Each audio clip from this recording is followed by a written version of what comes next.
6:01 p.m. on Tuesday, April 28th. And we'll start with the Pledge of Allegiance. Who would like to lead? Good? Okay. Go ahead, John. Okay. I pledge allegiance to the flag of the United States of America and to the republic for which it stands, one nation, under God, indivisible, with liberty and justice for all. Okay, so we're starting off with a number of renewals for the liquor control. Looks like it's later, yeah. So I believe, and I got confirmation from the clerk's office that we can do these as a block. So I think I'll just ask if anyone from any of these businesses. Oh, I thought you were gonna ask for the motion, Oh, because we're prepared. oh, okay, excellent. Well, I first was just gonna see if anyone from any of these businesses, they're all renewals, so no one is required to be here, but is anyone present or online who would like to say anything about their application before we move forward with the motion? Okay, hearing nothing. So is there a motion and someone who's willing to read all of them at once? Ashley, excellent. I move that the board, actually, question before I start. And I'm saying approve, right? Not consider. Approve the renewal, yeah. Yeah. And Okay. I'm not, go ahead, I'm sorry. Keep going. Okay. I move that the board approve the renewal application of Summit Stores LLC, DBA The Station Market, 1842 Sykes Mountain Avenue, White River Junction, Vermont, 05001, for a first class, second class, and third class liquor license, a tobacco license, and a vape tobacco substitute endorsement. Approve the renewal application of Summit Stores LLC, DBA Quechee Mobile at 3479 Woodstock Road, Quechee, Vermont, 05059, for a second class liquor license, tobacco license, and vape tobacco substitute endorsement. Approve the renewal application of the Quechee Club, Inc., DBA Quechee Club at 3268 Quechee Main Street, Quechee, Vermont, 05059, for first class, third class, and outside consumption. Approve the renewal of the Quechee Club, Inc., DBA Murphy's Farm at 593 Murphy's Farm Road, Quechee, Vermont, 05057, for first class, third class, and outside consumption. Approve the application of the Quechee Club, Inc., DBA Base Lodge at 3277 Quechee Main Street, Quechee, Vermont, 05059, for a first class, third class, and outside consumption. And approve the application of Simon Pearce, US Inc., Pontil Holdings, DBA Parker House at 1792 Quechee Main Street, Quechee, Vermont, 05059, for a first class, third class, and outside consumption. The renewal of the Simon Pearce US Inc., DBA Simon Pearce Restaurant and Glass Retail Store at 1760 Quechee Main Street, The Mill, Quechee, Vermont, 05059, for a first class, second class, and third class. And finally, the renewal of the application of the Collaborative Stroke LLC, DBA Trail Break Taps and Tacos at 5945 Woodstock Road, Quechee, Vermont, 05059, for a first class, third class, and outside consumption. Nice. I'll second the motion. Great, there's a second from Tim. Any discussion? Okay, all those in favor say aye. Aye. Opposed or abstain? We have 6 in favor, and I know Mary cannot make the meeting tonight, so 1 absence. Right, excellent. Yes. I have a question. Yeah, sure. When we do those, do we have to read the entirety of the address for each one out loud? It's how it's been done. I don't know. I could ask the clerk, and she could probably ask the state. Okay. That'd be helpful. I could see some value in just listing the parties themselves, so you could say, you know, applications for Summit Stores, Quechee Club, and so on, and hop down through those, and that would touch on it pretty well. And it is documented, so. Yeah, something I maybe just can that, follow. maybe just like the minimum amount of information that needs to be in the motion. Yep. Thank you, sorry. Yeah. You did a great job. Yeah. Okay, nothing for the Cannabis Control Board, and now we're at the order of agenda. Are there any changes or suggestions around the agenda? Yes, Eric. Thank you. First, are we ready to discuss the Twin Pines safety plan? Do we have documentation for that?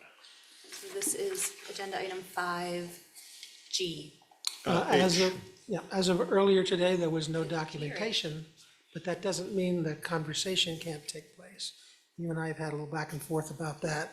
Lori feels that we could use some amount of discussion as a prelude to the next meeting, since it's on the agenda, and there might be some discussion that's worthwhile about it. So just to clarify, there are 2 agenda items that are sort of semi-related. I just want to make sure I know which one you're referring to.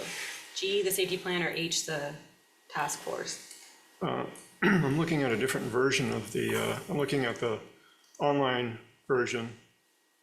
It was H. And it says H, although in this online version, there is no G, curiously. It goes from F to H.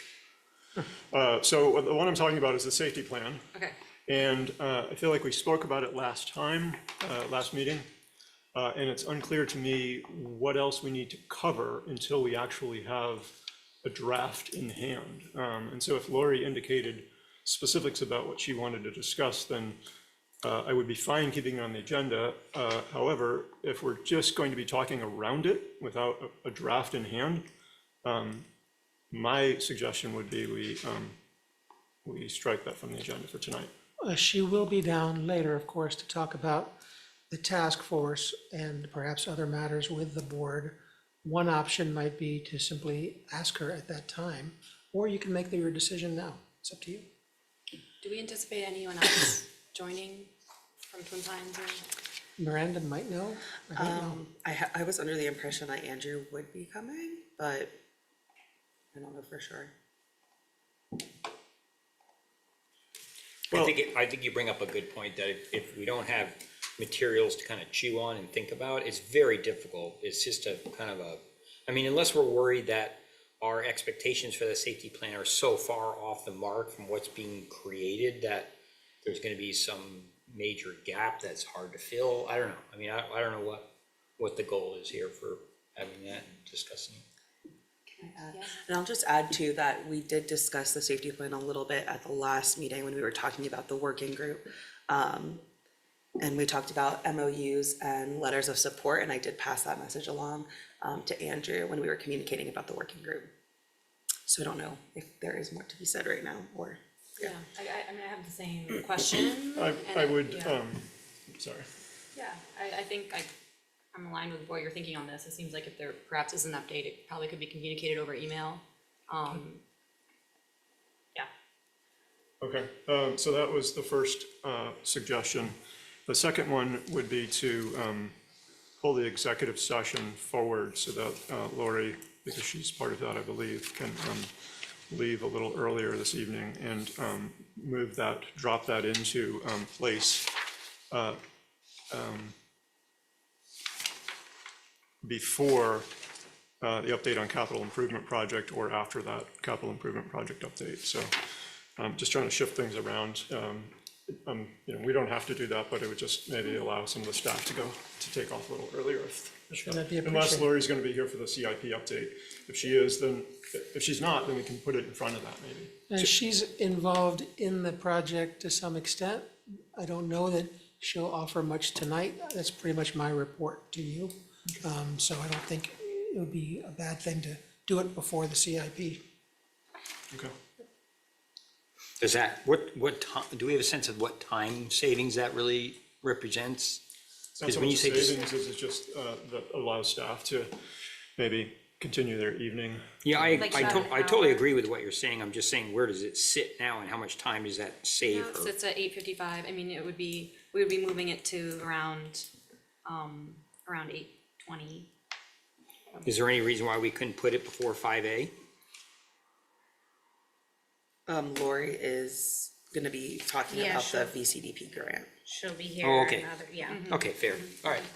So I think your suggestion is great. Yeah, I like that suggestion too, to move it before item I on my printed version. Okay. before I on mine as well. So Lori right in there we would move into executive session there, right Okay. after H. Okay, so yeah, I don't know if we need a motion for this, but is everyone in agreement of removing, the Twin Pines safety plan from the agenda tonight? Are we? Do you wish to have a motion? Well, let's see. I just Actually, have the one question, is Yeah. if we don't remove it now, Yeah. we can choose to table it if Lori comes and we feel that it's not. That's true, yeah. Do we wanna do that, just to give an opportunity Yeah. in case Lori does have some important or like maybe, like Tim said, there is something that's a problem and they need to know before they complete a draft, Yeah. something about our expectations. I'm okay with that. Are you okay with that? Yeah, Okay, and is everyone okay with, the executive session moving to immediately after the task force discussion? Yes. Yes. Yep. All right, great. All right, so with those changes noted, we will move on to public comment. Is there any public comment in the room? People will have 3 minutes to speak. I will do my best to politely interrupt you if you are past that limit and ask that you wrap up your comments. And if there's follow-up required, you can reach out to John in most cases, or he can help direct your concerns to other relevant parties. I'm not seeing any in the room. Are there any hands online? No. Okay. Seems like we don't have public comment tonight. So we'll move on to select board comments and announcements. Does any member of the board have a comment tonight that they would like to start us off with?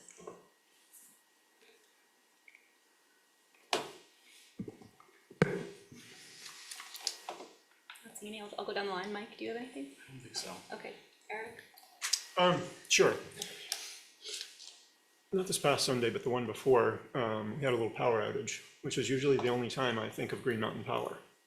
And I think it just made me think that when everything's going smooth, there's a lot of things that you don't think about. There's all that stuff that's happening behind the scenes. And in town, there's one department that actually has, as far as I can tell, no public interface at all. And yet they get the stuff done and they keep the lights on, so to speak, and that's the IT department. Staffed by 2 members of the town staff. And I'm pretty sure they're doing a good job because we would know it if they weren't. And I'm pretty sure that they're deflecting threats on a pretty regular basis and getting the job done. So that's all. I just wanted to shout out to the department that probably doesn't get much recognition, but is keeping the systems running. Thank you. Thank you. Amen. Yeah. Sometimes IT guys love backstage too, though, right? Unsung heroes. Miranda, any comments? No. Tim? No. Yeah, I'll just piggyback on Eric's comments last week, which is that Green Up Day is this coming Saturday, May 2nd. And I hope that everybody, I know there's some really awesome events being organized in some of the areas where we've had encampments that were kind of covered by winter snow, and as in the spring melt, a lot of trash has made itself known. And so, yeah, feel free to check out the town website, look on Facebook for the many events happening throughout the villages in Hartford this Saturday. Great, thank you. And yeah, no additional comments from me. So, we have no appointments tonight. We'll go on to John, the town manager report. Okay, thank you. And welcome back. Yes, Green Up Day arrives on Saturday, May 2nd. Still your thunder. That's quite all right. So the more the merrier. We got to send the word out that Matt Osborne and other staffers, of course, are doing great work organizing the very many Hartford volunteers taking part. So adopt a stretch of road, grab some bags, and get to work. Thanks very much, everybody. As previously noted, VOSHA, the Vermont Occupational Safe and Health Administration, paid a visit to Quechee wastewater in October of 2025 and issued 9 workplace safety violations. My quick summary suggest that 3 of them were related to signage that should have been in place and wasn't. There was one a concern about a fall hazard, which needed to have a fall barrier installed. There was a need for electrical work to not rely on extension cords, but rather take hard wiring to where it belonged. There was a need to update 2 safety manuals, which had been in place but needed to be updated. There was a need to unplug a drain at the bottom floor of the Quechee wastewater building, and there was a need to replace an atmospheric detector. Even though we have a portable unit, a permanent replacement is required. So those were brought to our attention in the visit and in the follow-up report from VOSHA. There was a good, healthy discussion between town staff and VOSHA at an informal conference on April 16th. We shared information about our abatement efforts to date and our plans to finish off the abatement work shortly. This resulted in a negotiated agreement whereby 40% of the fines were reduced, or there was a 40% reduction, I should say, in the amount of the fines, bringing the total down to $38,304, which, again, through negotiation, we arranged to have paid from the Quechee wastewater budget in 2 equal installments, one in the current fiscal year and one in the next one. And I think that first payment is in the materials to be signed by the select board tonight.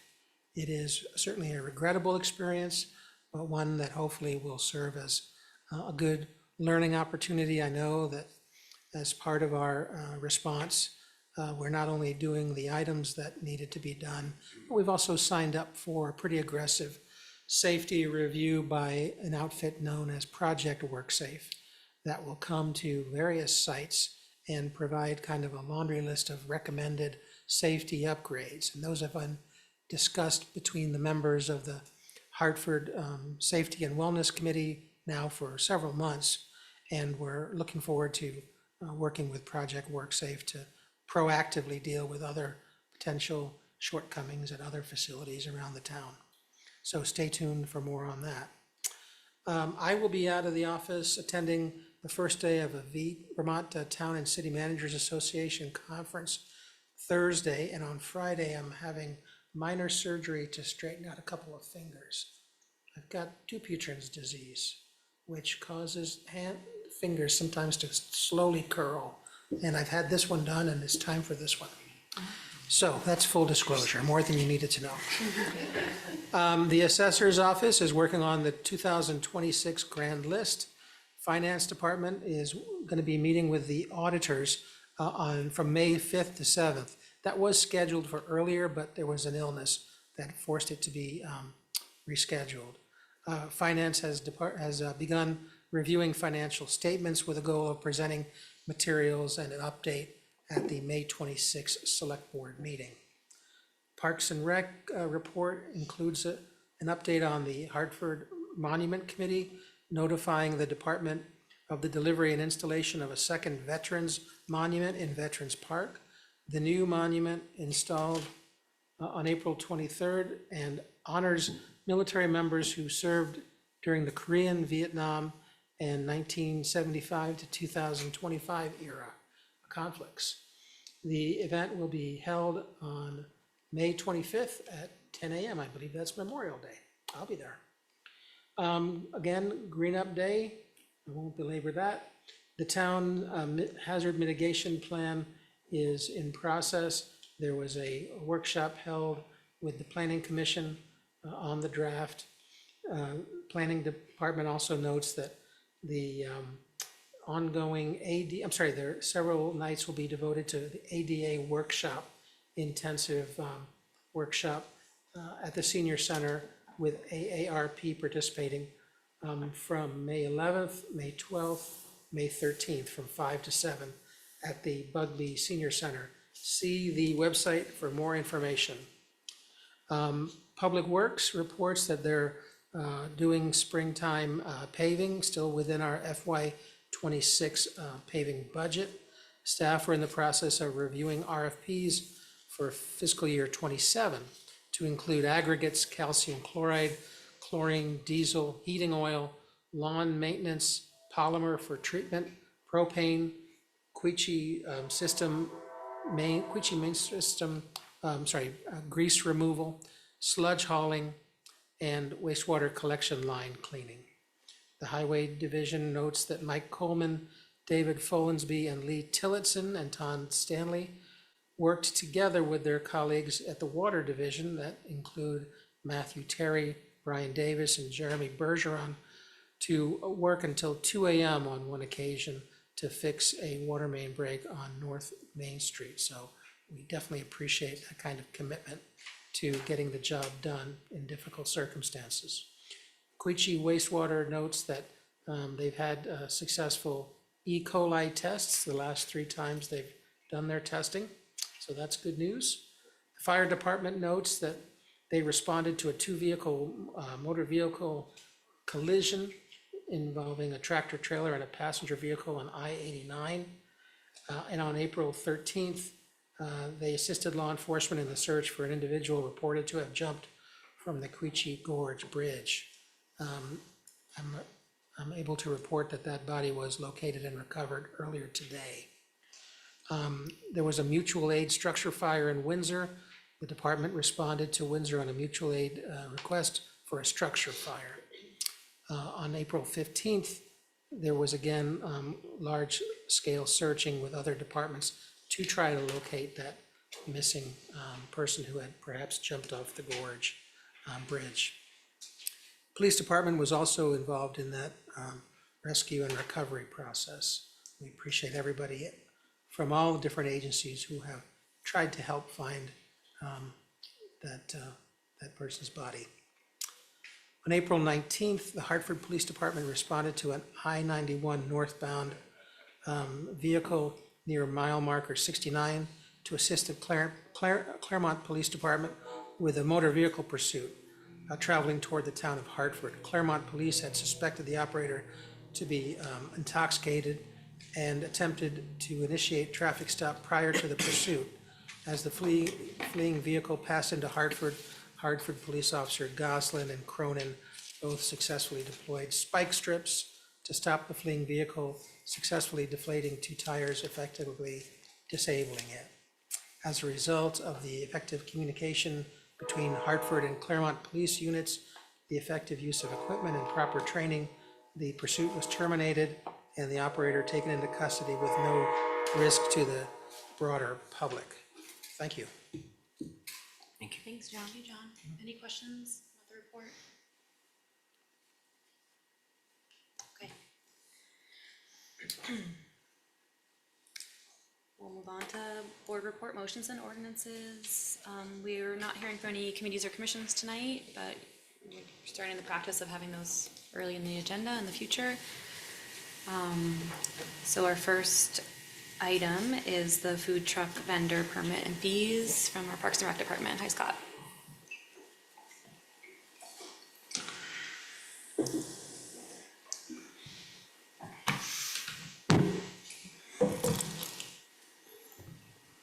And I'll just note here, I'm trying to start a practice of noting how much time we've allotted. So we've allotted 10 minutes for this agenda item, so. Good, excellent.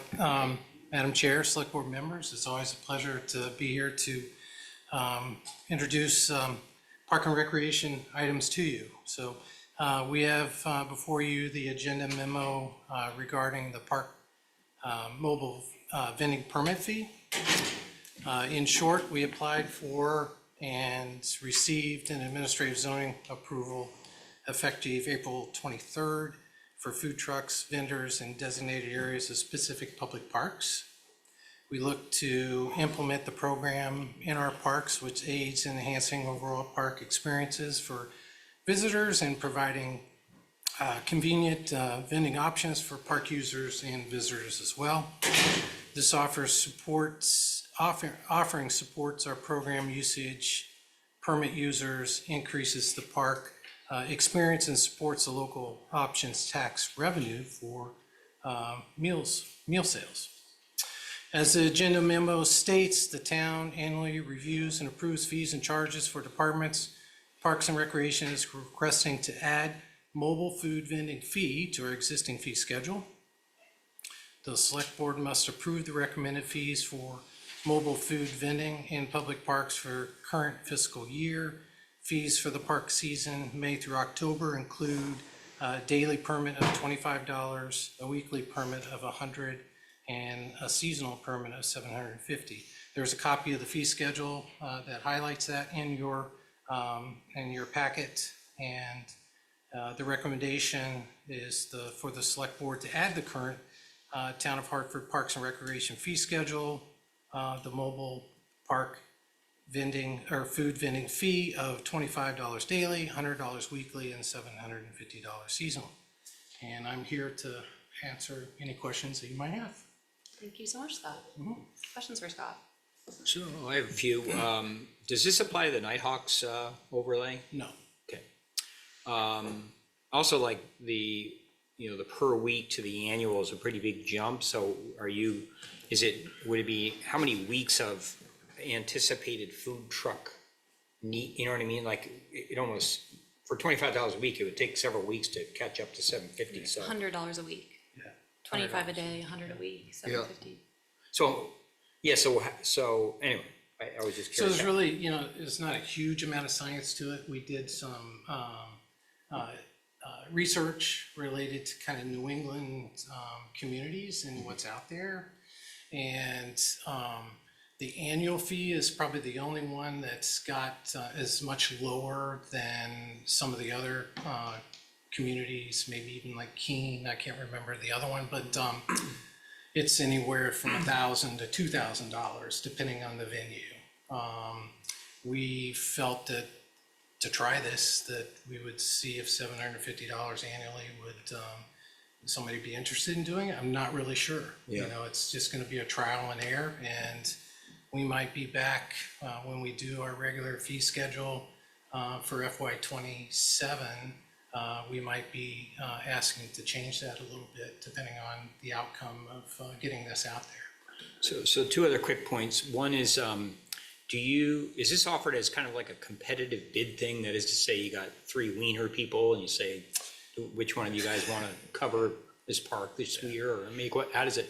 Yeah, so our operations policy is to assure that when we assign vending locations, which we, the parks in question, they're like here at Lyman, there's 2 locations, and that's all we're allowed to do.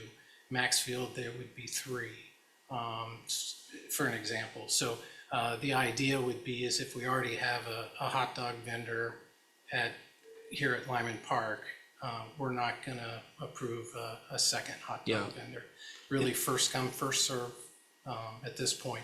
If it gets to a point where there's multiple vendors and it's very competitive, then we would do a lottery of some sort for the season.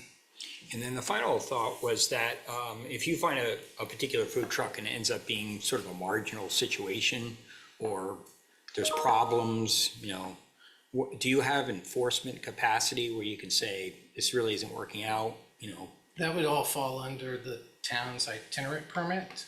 So any food vendor has to go through the process of getting the itinerant permit from the town manager's office. That has a host of requirements and licenses, required health inspections, all the above. So it would fall under that. Yeah. Yep. Okay, thank you.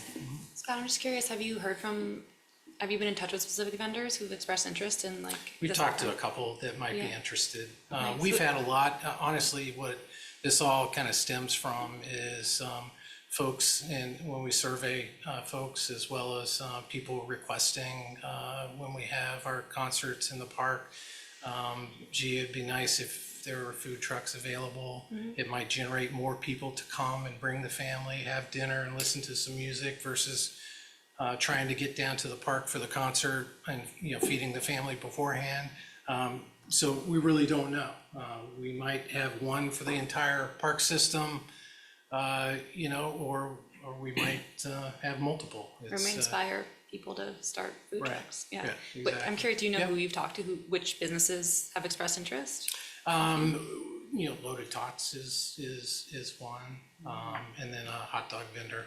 So have talked about it, but we'll see. We're gonna get it out there and market it and see what happens. Yeah, because I know, there's a couple that are at the Green in Lebanon sometimes. So Yeah. I don't know, get the word out over to them, Right. maybe they'd be willing to come over Right. to Hartford too. Yeah. Other questions? Eric? Thank you, Ina. Thank you, Scott. This is probably borderline out of scope because we're really just focused on the fees, and only the fees, right? But, so I'll hope you can answer this rather briefly, but are we set up to handle 3 waste streams in the parks? 3-way streams, but, The Waste. recycling, recycling and everything. compost So and- we're a carry in, carry out park, Okay. park facilities, right? So, the agreement is that, any food truck that, sets up, they need to handle their own waste. So, any kind of gray water that they might, develop or food scraps, anything that they, sell, if vendors, they're to provide the containers and all in order to handle that appropriately. So we're not collecting, it's not gonna be the town's responsibility. There might be some issues that develop of, we deal with it all the time with the Listen Center, with the meals across the way here. People walking through, dropping their trash. So we're hopeful that we can educate the food vendors as well if it becomes an issue.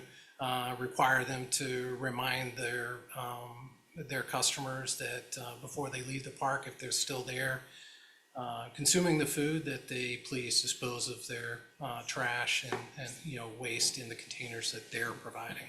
So they're responsible to remove it. Okay, thank you. Yep. Any other questions?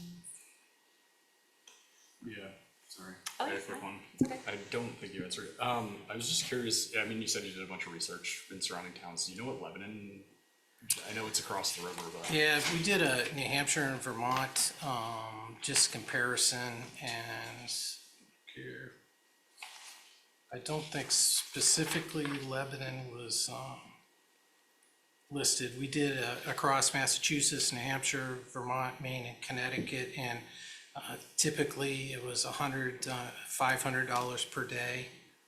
So we didn't get specific to actually Lebanon. I only Here, asked, just my verify. concern was that vendors might find our fees too expensive and just hop the river and go to New Hampshire. They events. probably could, right? Yeah, exactly, yeah.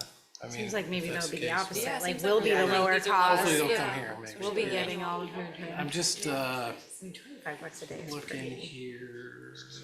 Yeah, just sell like 3 hot dogs.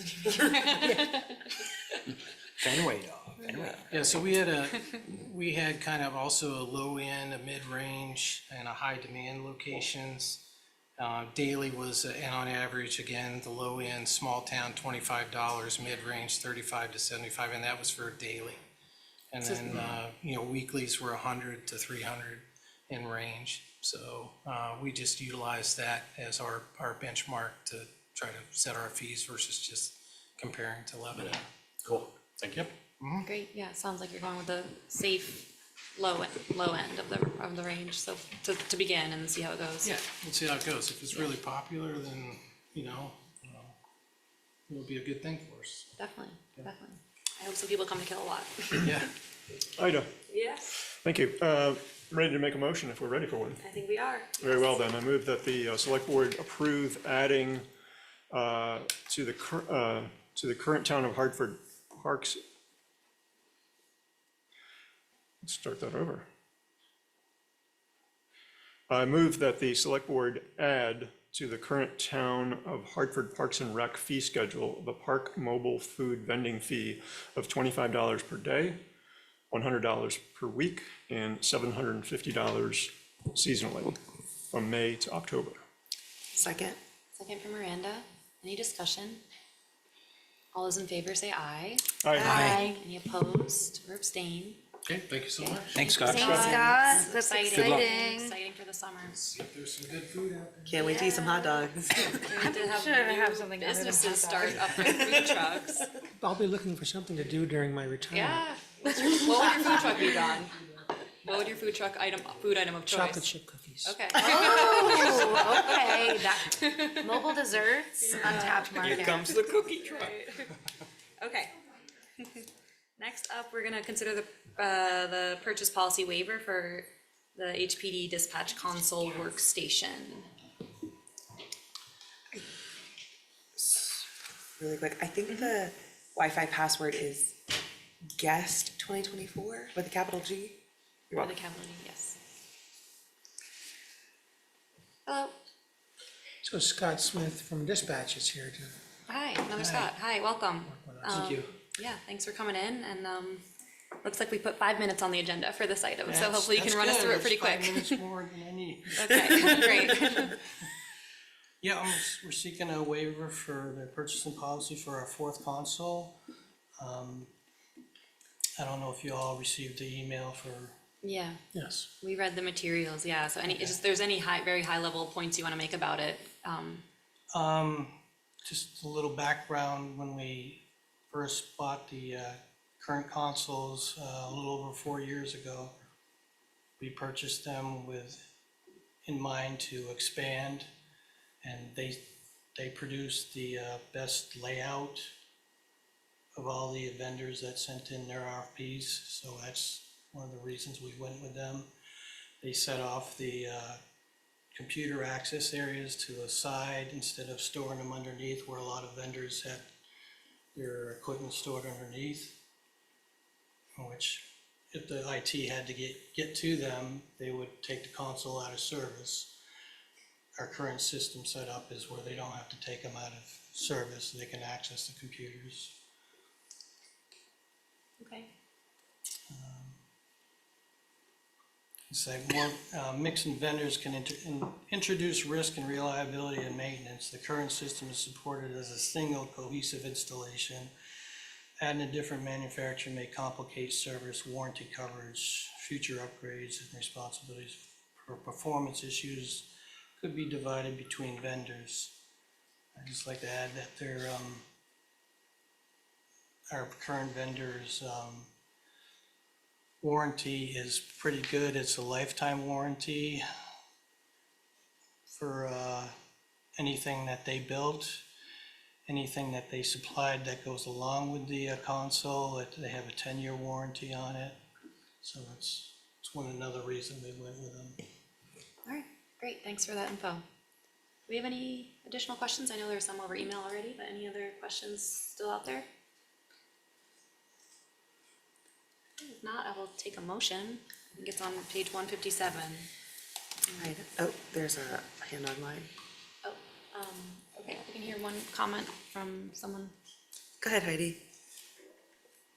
Good evening, Heidi Duto, Waiver Junction, Vermont. I have a couple questions, if I may.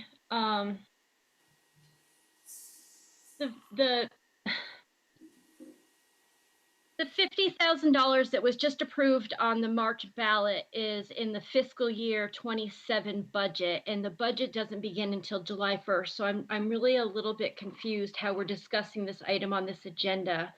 That money doesn't come into play until July 1st. So if someone could please, sorry, that's my Ring camera.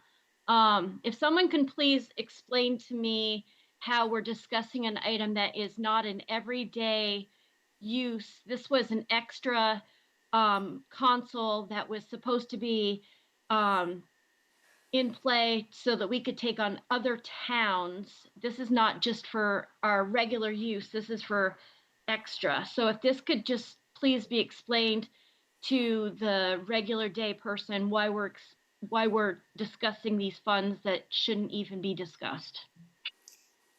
And one note about this is, I guess for a general note about the memos, we do like to ask that people who write the memos put the budget code for where the funds are coming from as part of the memo, so that might help some of the confusion, but John, if you have a response. Yeah, this is not coming out of the general fund. It hasn't been budgeted. These are funds that were approved by the voters, at least a certain amount of the funding has been approved by the voters through the local option tax. And there's no timeline associated with when those purchases can be made. In fact, already some of the approved lot-related articles have been funded. So lot doesn't necessarily follow fiscal is what you're getting. That's correct, yes. Okay, thank you for that, because I didn't understand that either. But yeah, I think in the future in general, just reminder to staff to be specific about the source of the funding for all budget requests. Okay, I think we're ready for motion now. Is there a motion? Yes. I move that the board approve an exception to the town of Hartford purchasing policy, section 3.7, for the purchase of a Civics workstation for the purchase amount of $35,699.67. Second. There's a second from Tim. Any other discussion from the board? All those in favor say aye. Aye. Opposed or abstain? Thank you, Scott. Thank you for coming in. Thanks, good luck. Well done, thanks. Next up is an update on the planning efforts regarding the HVAC upgrade and to consider an RFP approval with Dana. Dana?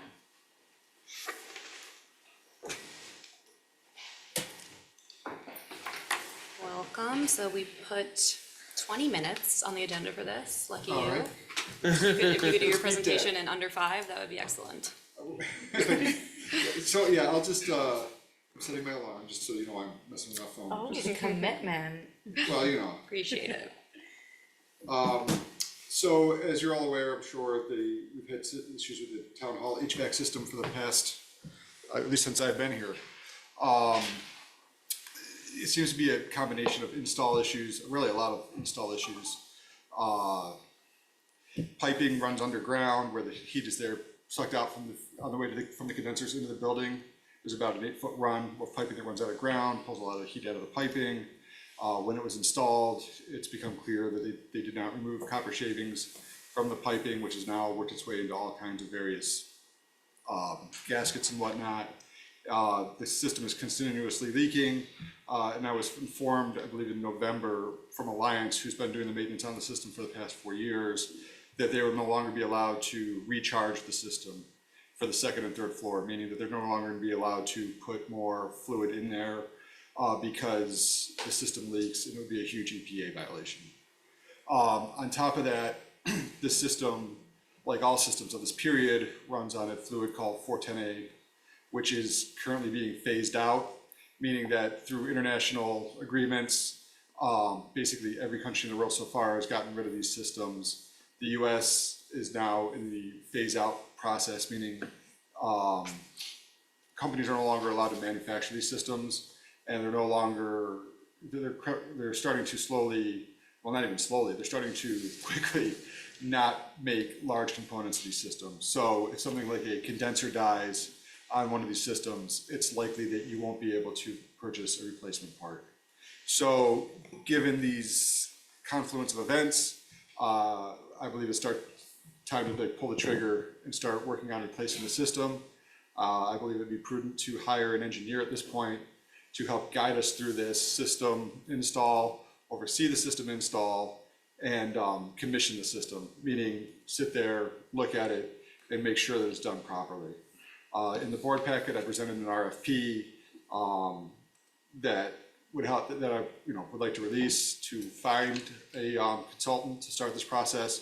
We have been squirreling away $50,000 a year for the past 3 years for this HVAC replacement. So there's been some, so this isn't hitting us completely blindsided. I know, Eric, you had some questions about the RFP and suggestions. What I'm really hoping for tonight is that we can at least agree to the spirit of the RFP, and I can definitely make any kind of edits to it tomorrow before we release it. But I really want to pull the trigger on this. And then in addition, some of those funds I would like to use towards buying things like AC units and things like that to keep my colleagues comfortable, to keep spaces workable this summer. So that's the plan for now. And then hopefully once we get this consultant, we'll dial in a price point. I have walked through with a number of folks to look through the system and gotten some back of the napkin kind of estimates, but I really wanna get somebody in here that'll sit down, put some time into it, look at the system. I think it's highly unlikely that anybody's gonna say, let's just keep pouring money into this, because we're just throwing good money after bad at this point, and that's where we're at. So that was 3.5 minutes. Now it's up to you all with questions. Can I follow up just quickly to say, we have made use of some of those funds that have been put aside toward an HVAC overhaul, simply to deal with significant repair costs. Yes, yes, sir. Great. So one note I'll say, and Dana, I know I've made this point before, but it's really helpful to have a financial impact section of the agenda memo, and maybe we need just sort of a general refresher to staff about, expectations in the agenda. And I know you don't have, I know the point of the RFP is like see what, comes in terms of the bids, but just general context around like how much has been saved and how much has been spent and what you might anticipate the overall cost to be. The financial impact doesn't have to be exact, but it's very helpful to have it broken out into a separate section to give any context that we have available at the time. But offhand, how much has been put aside? I know you said 50,000 a year. 150 less whatever we've spent on repairs, right? Correct. Do you know what that number is? I don't know. We've got a new finance director. We've been working on it for the past 3 days, but we haven't been able to exactly nail that down. Yeah. Basically, what's happened for the last 3 years is sometime in the spring, I would get called to the finance director's office and told I can't spend any more from the general fund, and I need to start pulling from my reserve fund. And I just cannot come up with that number Okay. at this time. I wouldn't be surprised if it approaches $30,000 to $40,000. Oh, yeah. Oh, Miranda. Do we have, I know you probably told us this before, but I can't think of the number off the top of my head of what we're expecting this to cost in total. I've gotten, Like $1 million or yeah, something? I've gotten quotes anywhere from $500,000 to $1 million, $500,000 for parts alone. Because of the way the system is designed and with the fluid that's being used, everything's gonna need to be replaced.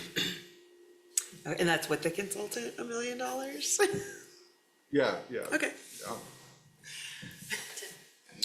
Dana, thank you for your work on this. I have done a decent amount of this work in a lot of commercial buildings in the Upper Valley, and just a couple thoughts around that. One is that many systems are, what I would argue, are kind of over-engineered. They develop this level of refinement that ends up being problematic. I'm not saying it needs to be like completely dumbed down and simple, but I'm saying that whatever new system we consider, I highly encourage us to kind of go plain and replaceable and serviceable, because again, these sort of like super efficient, refined systems end up being kind of a headache out of the gate. And over time, I've run into like product obsolescence like you have. And I don't know what I'm a little disappointed of a building that I consider relatively new, that we're sitting here, but the ideas of like, is there a rethinking of these micro units and how we're even distributing the heating and cooling, and is there any like new ductwork kind of ideas, or like what, so I hope that whoever comes in and kind of looks at this building does some out of the box thinking about what's possible and what we should really be doing that's more sensible. So just to respond to that, this system is what they call a VRF system, a variable refrigerant flow system, meaning that it'll only put out enough, it'll heat or cool enough fluid for whatever heads are calling for it. It's an extremely delicate system, like you're saying, to the point where the LG representative in the area was telling me that even during install, when they use the pipe cutting tools, if guys don't go delicately around it, if they're like we all were, 20 and dumb, and want to get it done quickly, and they start clamping down on those piping, and it leaves little berms inside the piping, and they're not corrected for, that'll cause eddies throughout the system, so the fluid's not correct. And that's how delicate of a system it is. And then on top of that, I was just upstairs looking at the Better Buildings by Design conference next week, and there's a whole session. You going? Of course. Okay, see there. So there's a whole session in the first afternoon on why VRF systems specifically fail. So it's not an issue that's just Hartford. We're not trend setting here. It appears that it's been an issue across the board for those exact reasons. Yeah. We were trendsetting when we put it in, though. Well, we were trying to, but I mean, in all honesty, I think, I wasn't here at the time that it was put in, but I think Hartford really wanted to show how this could work out and how, we wanted to be that kind of Pioneer. early adopter. And I can't tell you how many places I've been where I've heard communities say, we're not going to adopt heat pumps because look what happens in Hartford. Can't win them all. Okay. Other comments, Ashley? Yeah, I guess just to that point, not all heat pumps, right? No. Like, yeah, there are different types of systems. But And my question was gonna be, and this is really more of a general question that you'll maybe answer for me that applies to other departments, but when we send RFPs out, do we send them out to a generalized, like, network that, contractors are looking at?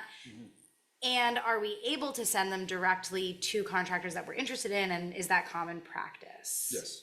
Okay, cool. I have a contractor that would be interested in seeing a bid from, so I just wanted to, John, see if you're okay with me emailing Dana Yes, please. that idea. It's not a directive, but if you want to check out this company, I've worked with them, and on the residential side, but I know they do mostly commercial work and. But I'll echo Dana on the point of RFPs. Yes, a broad posting for all kinds of people to see that you wouldn't expect. And yes, targeted outreach is appropriate as well. Awesome. Yeah, and on being an early adopter, I've said this numerous times in here, my goal is to make Hartford number 2. And that the number 1 guy deal with these kind of early adopter issues, because there's a huge chunk of my time that's going around town trying to figure out what's going wrong with these systems that we had, to be ahead of the curve. Great. Other comments or questions? Eric? Thank you, Ida. Thank you, Dana, for the work on this. And thanks for the update. Your responses to my 10 comments on the RFP were quite satisfactory. I think that since we're basically looking at a project, $1 million project, give or take, when I look at the RFP, I think, well, this really needs structure and clarity, so we're making sure we get specific deliverables. So your attention to that, would be appreciated. As well as the timeline. I know you responded that, we might be in a situation where the installer dictates the timeline. But from our perspective in-house here, we also need to be thinking about the budget cycle and the opportunities to bond for this potentially. So even if both parts of the project, we can't put a fixed timeline on, maybe the assessment part of it has a more defined timetable. So that's my last comment on that, and I appreciate the work on the RFP and that you shared it with us. I don't know that we need to approve it. I would be happy with just saying, because you might be making some changes tomorrow, so it sort of puts us in a weird position as to what we're exactly approving. So, and we don't technically need to. So I would just suggest that we say thanks for the update, and the general direction is great. I mean, we got to get it done, so let's get started. Yeah, and just to follow up on that, maybe there can be coordination with, clerk's office or whoever who could give you the correct information about exactly if we were to put a bond on the ballot in this upcoming cycle, what, when would we need the estimate by, that type of thing. Because that seems like we want to move on this, and that seems like a likely way that we're gonna have to fund it. Yeah. So, yeah, any more specificity and alignment around the budget cycle, I think would be super helpful. Tim? Yeah, and I just, members of the community are gonna hate me for the statement, but, Hartford's been pretty good in the past on occasions, not doing good quality front-end work and paying for it on the back end. So I really encourage you to get that front-end analysis and engineering right, because if you don't, and then it blows up, right? So we all know that, but I'm really emphasizing that patience and that clarity on the front end pays off on the result on the back end. I couldn't agree more. I'm a firm believer that the stingy man pays the most. And that's really what I want to bring this third party to really help guide us through this, so that we're not paying more on the back end. Yeah, thank you. Okay, any other discussion on this? Looks like we're good. Okay, thank you. Thank you. Dana. Thanks, Yeah. Dana. Thank you. Thanks, Dana. How'd we do? 21 minutes maybe? I think we were at Under. 14. Yeah, under 20 for You sure. yield 6 minutes back? Happily.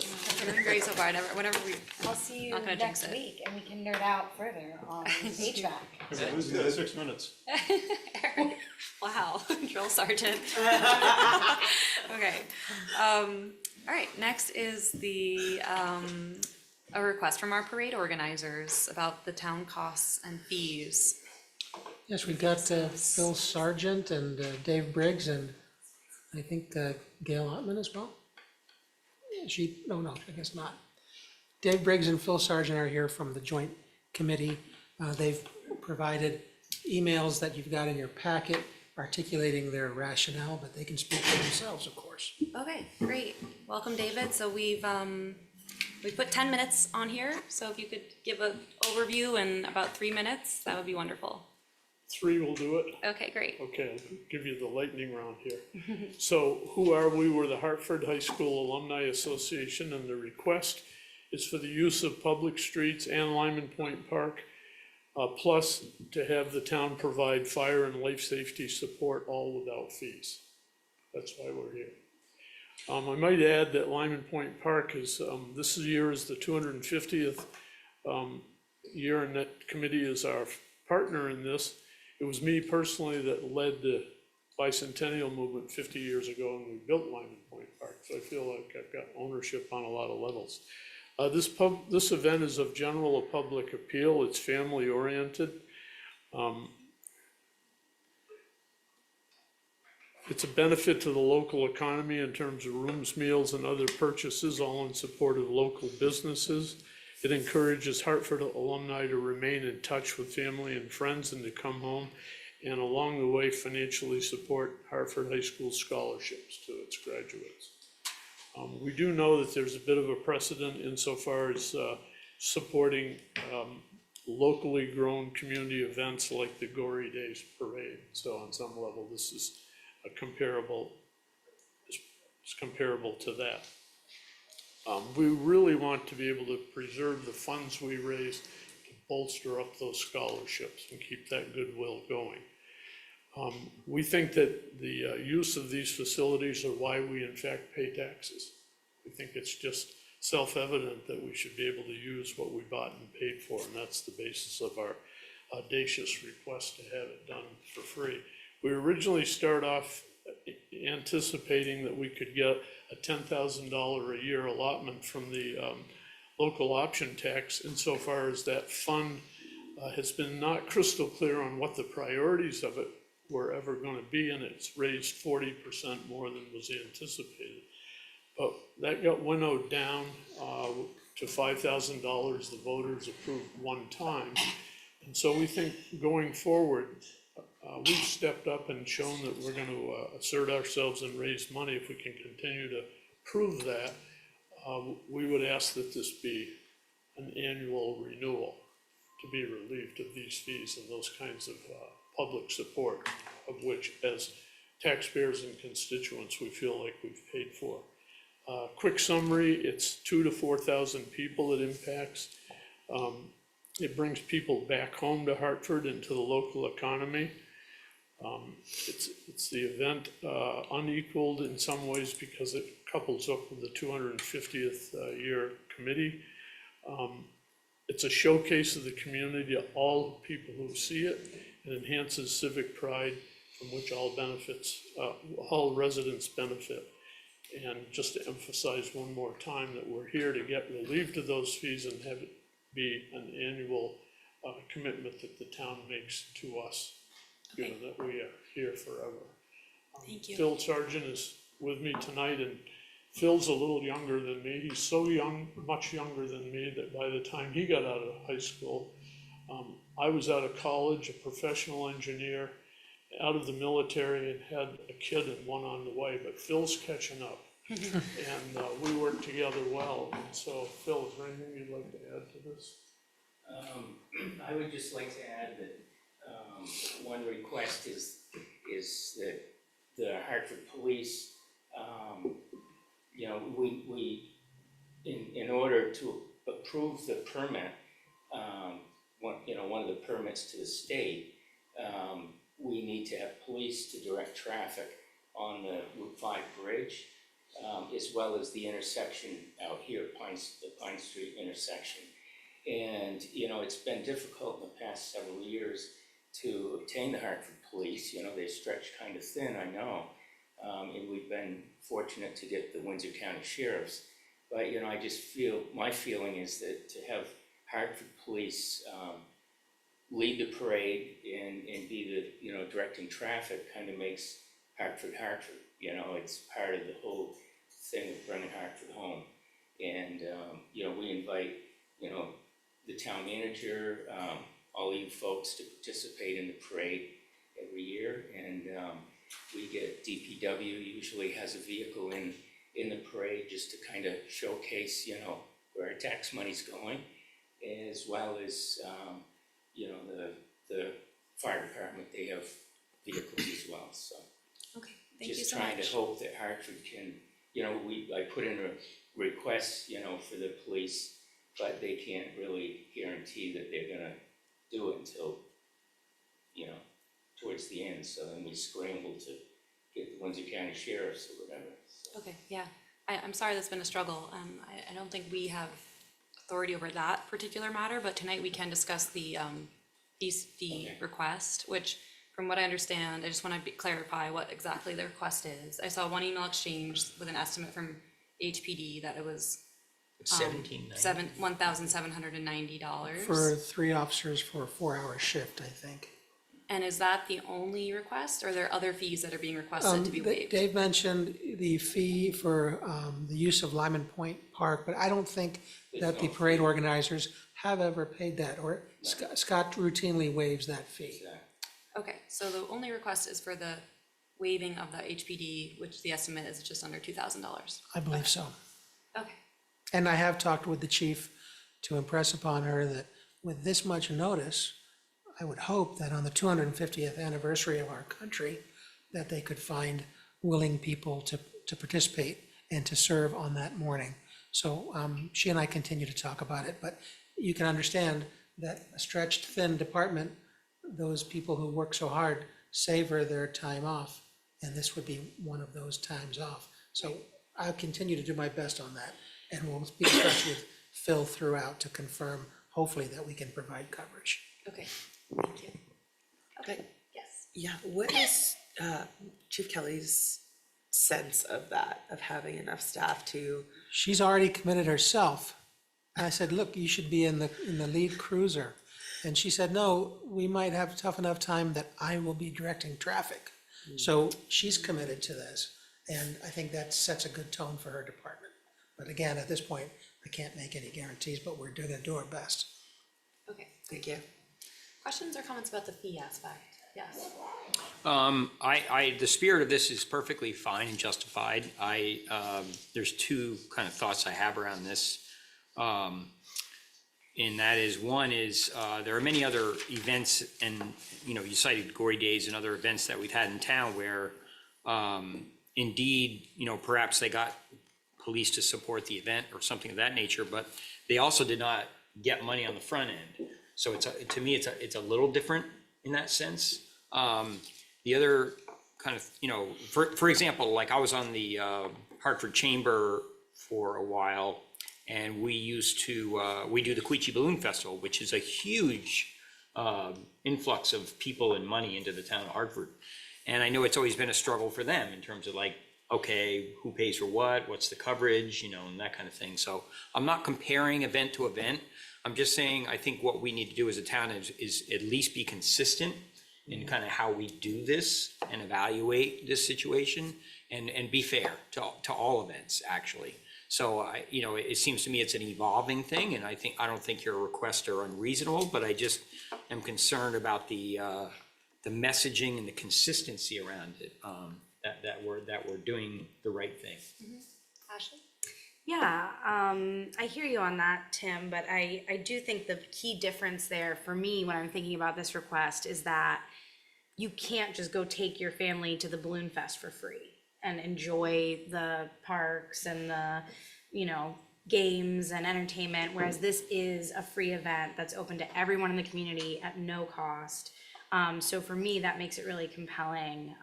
And yeah, I definitely support it. I think that it's like Tim said, it's a reasonable ask. And yeah, I feel a little bit like if we didn't waive the fee, then really it feels like we're giving them $3,000 and some odd dollars, because although they were awarded $5,000 by the voters, they're paying it, turning around and paying it right back to us. So yeah, I'm definitely in support of it and appreciate the accessible nature of the event. Other comments from the board? Eric? Thank you, Ida. I would support it as well, but not with the understanding, or with the understanding that this is a special situation and we're not setting a precedent. I appreciate that that maybe we need to be standard. This is a special year and a special event, but I don't think we should set ourselves up to suggest that we're establishing a precedent. I agree with Eric. I agree with that, and I do hear Tim's point too. I mean, I know we did waive the fee for Gory Days. It was a lower fee, and we had not allocated any funds for them from, from the voters. And their fundraising capacity was much lower, as I recall, than your team's fundraising capacity, which has been quite robust. So those are some of my hesitations around this, just because it is a different situation, and I know that there has been, community contribution and fundraising that have gone into this. Could I add a comment? Sure. There's a couple of things that are different here. First of all, the $5,000 that we worked so hard to get is really in the spirit of this year's event around 250, but also launching our development campaign forever. And as we've reported, it seems to be working. And we haven't really launched the campaign. The other thing that's different about some of the other initiatives like Quechee and Gory Days, everything that we can save on this is destined to dump back into the scholarship program. And along the way, it enhances the local economy, goodwill, and civic pride. But if there's any money, God forbid we made money, it would go back into the scholarship thing. Scholarships for The Hartford High graduates. See, to go to college, okay. if I may comment on that, that's the problem that, for me, I'm not gonna call it troubling, but philosophically, I don't think that's right. I think there should be a decoupling of school alumni activity and town event. That's me. And part of it is maybe my upbringing. I mean, I grew up in Windsor, and Windsor has a very robust alumni association. They are independent. They run their own things. They don't ask the town for anything, and that's that way they do it. I'm not saying that's right or wrong, but I'm saying that to the extent we, I don't want to think of this as seed money to get the alumni rocking and rolling so that they can now do their scholarships. I think that's their work, and they should be doing that. And it's not the job of the town per se to provide that catalyst, and that's my opinion. I just don't think it's right. I think we should separate that to some extent. We didn't see it as seed money per se. We saw it as making a meaningful, memorable parade for the 250th, and coincidentally, it would inspire people to take more note of this situation, and we're bringing our considerable volunteer energy along with it to bring these resources from outside Hartford back to Hartford, because Hartford graduates have done well, and we haven't scratched the surface of the potential for that. But again, we don't seem to think the services we've already paid for with our taxes should diminish what we can give back to our kids.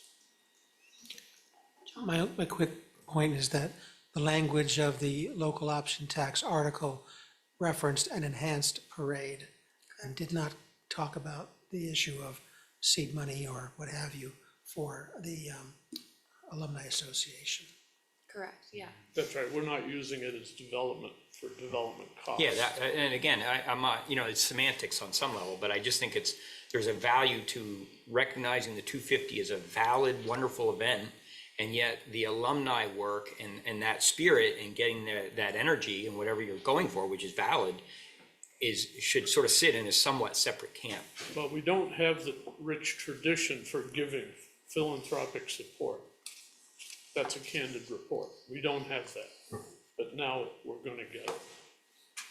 Okay, and discussion, a variety of viewpoints. We we could make a motion if someone feels ready to do so. Ida, Yes. I will make a motion if we're ready for it. I move that the select board waive the costs associated with 3 officers for traffic control for the Hartford Alumni Association Hartford 250th Parade for 2026. I'll second. Second from Ashley. Any further discussion? All in favor, say aye. Aye. Any opposed? I'll abstain. And 1 abstention from Tim. Can I get that count again? I'm sorry. We had 5 in favor, 1 abstain, 1 absent. Okay, thank you, David. And congrats. Thank you, David. Thank you, Yeah. Phil. Thank you, guys. Yeah, thank you. Okay. All right. Next, we're gonna consider making revisions to the town manager selection committee charge and set standards for the town manager pay range, benefits, and educational background and experience. So, excited to report that the committee met for the first time with our representatives, Tim and Miranda, as well as our 3 community members and 3 staff members. So this is a result from that first meeting and some decisions that we need to make in order to move forward with the job posting and search process. So who would like to lead this one? Eric? Yep, thank you. I sent the board this morning a revised charge, and I will go through each of the 3 minor revisions. The first is in the terms. The last sentence will now read, "The committee will be disbanded as soon as a job offer is finalized." I should clarify, these are the proposed changes. So it used to say, as soon as an offer is made, we just need to clarify that once the offer is finalized, then the committee will be disbanded. The second change, under the committee charge number 3, bullet 2, read solicit citizen input, and I'm proposing that we change that to consider citizen input on desired characteristics and qualities for the role. This is the fruit of a conversation with a consultant. It also, that language was included initially because this was a charge we copied from a prior effort. We're in a position now where we have a wealth of knowledge that was collected during the last town manager search.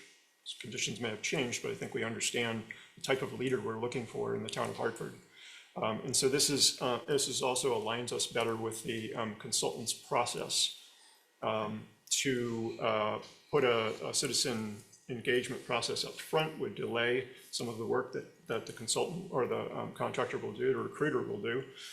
So this allows, just changing the language to consider allows members of the public to make comment here at the select board during public comment, make comments during public comment of the town manager selection committee meetings, as well as email members of the selection committee. And then the last change is just a language clarification. These activities will be distributed and coordinated between the committee and the selected recruiting firm. So anything that I may have sort of missed there, I encourage Tim to weigh in on or clarify. I think you have a pretty solid understanding of this as the point person for the committee. Yeah, I think that's excellent. I will say that, we'll call it 3 years ago, with Dominic Cloud in the process we went through and the pretty deep listening discussions at each village community. I think it was a really healthy process. And candidly, a lot of the data points of that discussion were gathered and processed and integrated into both the description of the leader and so on. And so I think all of that information has been shared to our current recruiter. And so I'm not suggesting there might be subtle changes in the community, but I think in general, we've captured the spirit of a lot of that. And I think it's still very, very valid. So I think we're heading off to a good place. And I also think in the interest of I know we've gotten a decent amount of feedback from the community around the cost of a recruiting effort. And so to the extent that we can run a frugal recruitment process and use the data that we have, I think is a good move for us. So that's just sort of some background on that. Great, yeah, go ahead. Yeah, I was just gonna say on the first suggested change, using the language and until the offer is finalized. Accepted? Yeah, in my mind, I'm wondering, should that say until the offer is accepted? Well, it's. Because we could finalize an offer and send it out, and then there's presumably some period of time where that candidate is making a decision.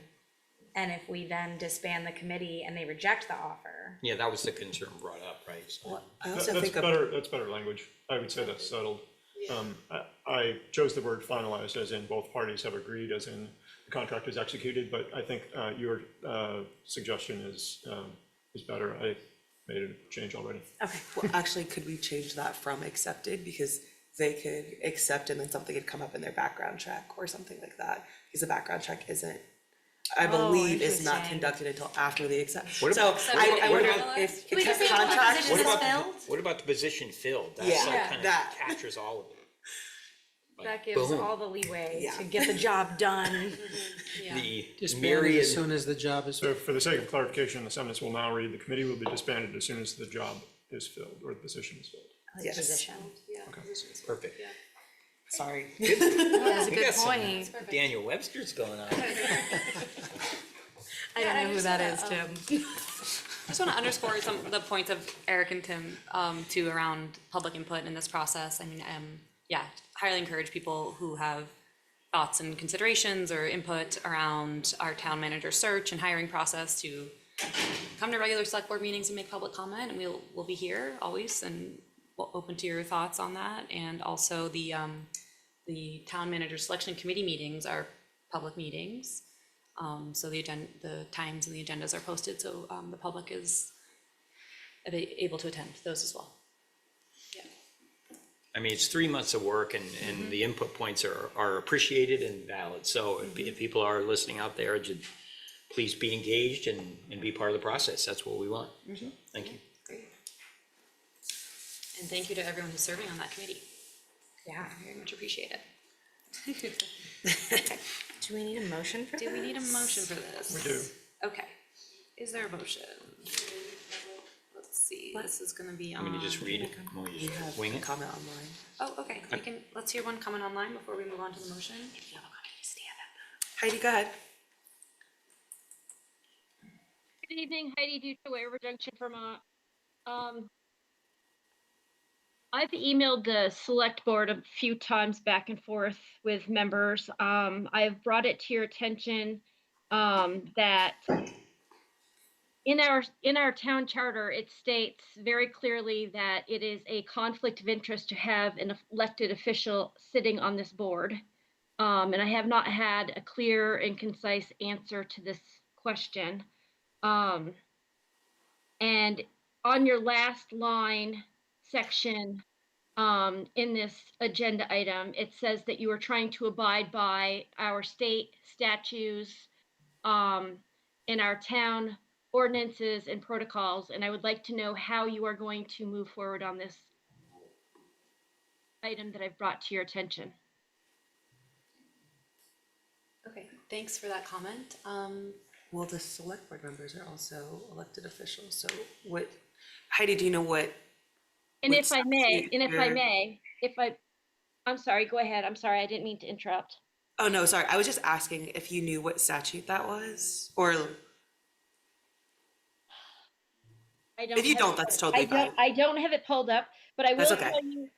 tell you that I was paying attention to town business for Tracy Arlette Davis's town manager search committee and with John's. And in both of those search committees, we did not have any select board members as a committee member because the select board is the deciding factor. So technically, select board members should not actually be a member of that committee either because you are elected officials. So Okay, this is actually problematic. This is Thank actually you. problematic. thanks Heidi, appreciate your input on this, and I did find your email, which I had read before. So I will forward your email to John and perhaps Yeah, he can. I haven't seen it. I'd be Yeah. happy to get input from our usual sources. That'd be excellent, yeah, we'll reach out to our legal counsel, and we'll reply to you, I really appreciate once we it. get their Thank you. guidance. Yes, thank you. Can I comment briefly on that? Yeah, sure. So Heidi, the thoughts around this committee have always been to get kind of a broad perspective and different input points around choosing a leader. And so we have, paid staff, and that's a valuable point, community members. And so there really is a lot of effort to get a broad representation of different viewpoints to make the selection process work. So there's no, I don't really think there's necessarily a skew or a bias or I know when these selection processes have happened the 2 times I've been involved with them, there's a real, careful discussion around, how can we get different viewpoints in the room and different perspectives. So I just think that we should think about that, and I think we've achieved it. In the last selection group, I know, for example, Kim Souza was on that, and she was a select board person at the time. So historically, we also have had select board people involved in the committee. And specific to the committees, it's often the case where the select board kind of steps back a little bit in the process. That is to say, we sort of encourage staff and community members to take kind of the lead and work with the recruiter more actively. And we sort of play a more administrative conduit role instead of we'll call it a leadership or a controlling role in that committee. So maybe that helps your perspective on that. Okay, we have another comment in the room. Please just introduce yourself. Jeanette Sharkey, Potter, and White River Junction. And the comments I want to make, I've also made them online, so they're not new, but I just wanted to put them on the record. As a person with a family to support, I think our town is struggling, myself included. Financially, things are tight.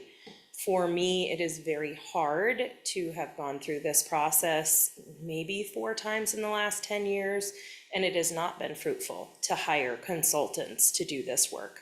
I also think the matrices of the checks of what qualities or qualifications they have, I think being a local is a strong indicator and a good quality. So someone walking into this job, number one, we will not be paying for them to relocate here. That's ridiculous when they make 150 or more thousand a year.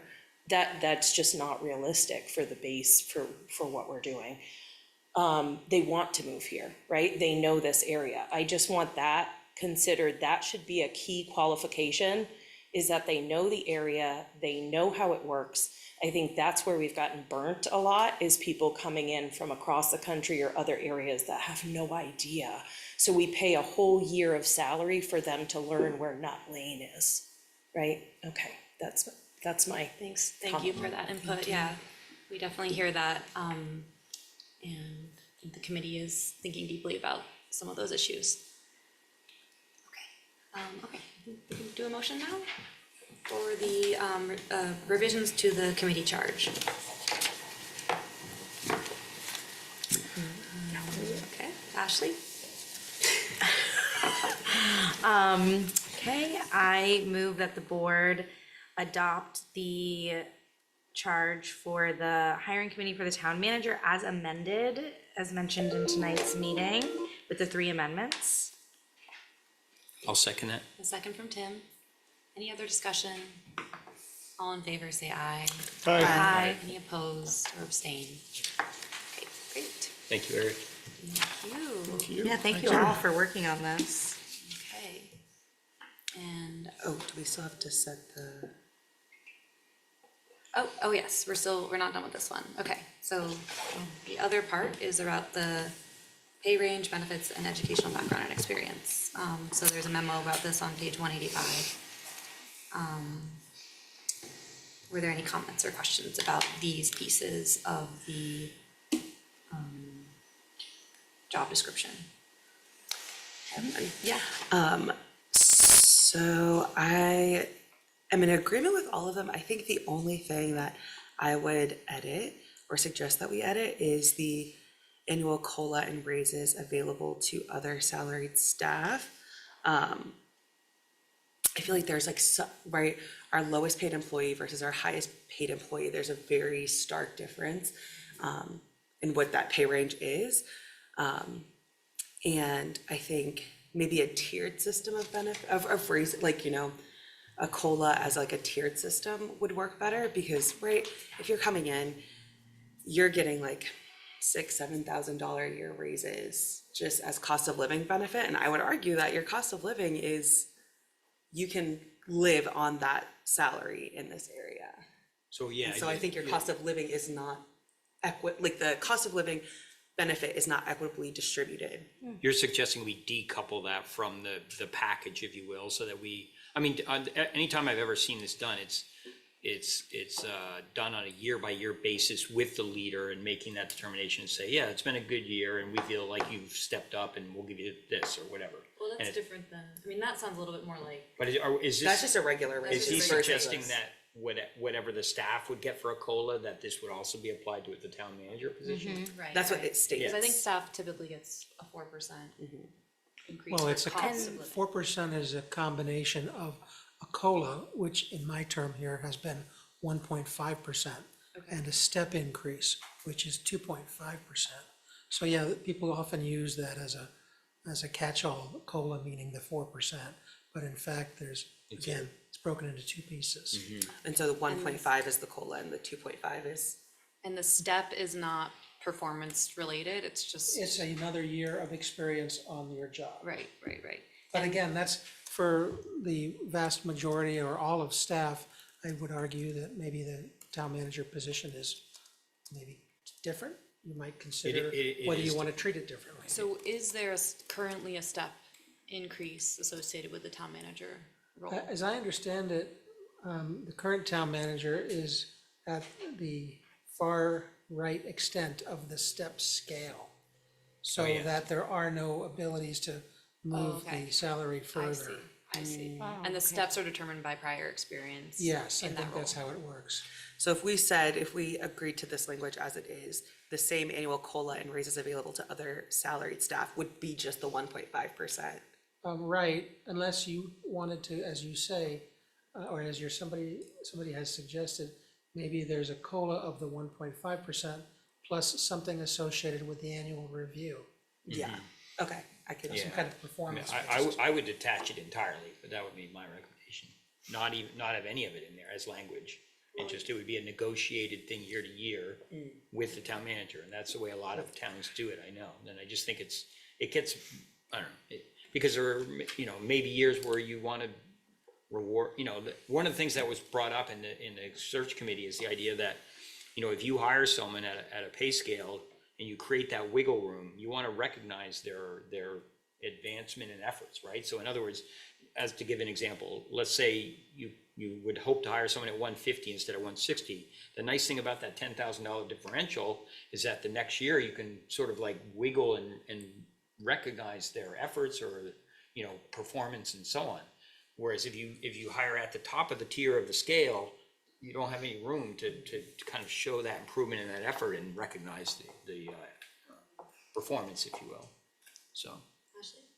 Yeah, I guess my one other concern with that like blanket language, and maybe I'm way off with this, but there are unions that affect different groups of staff.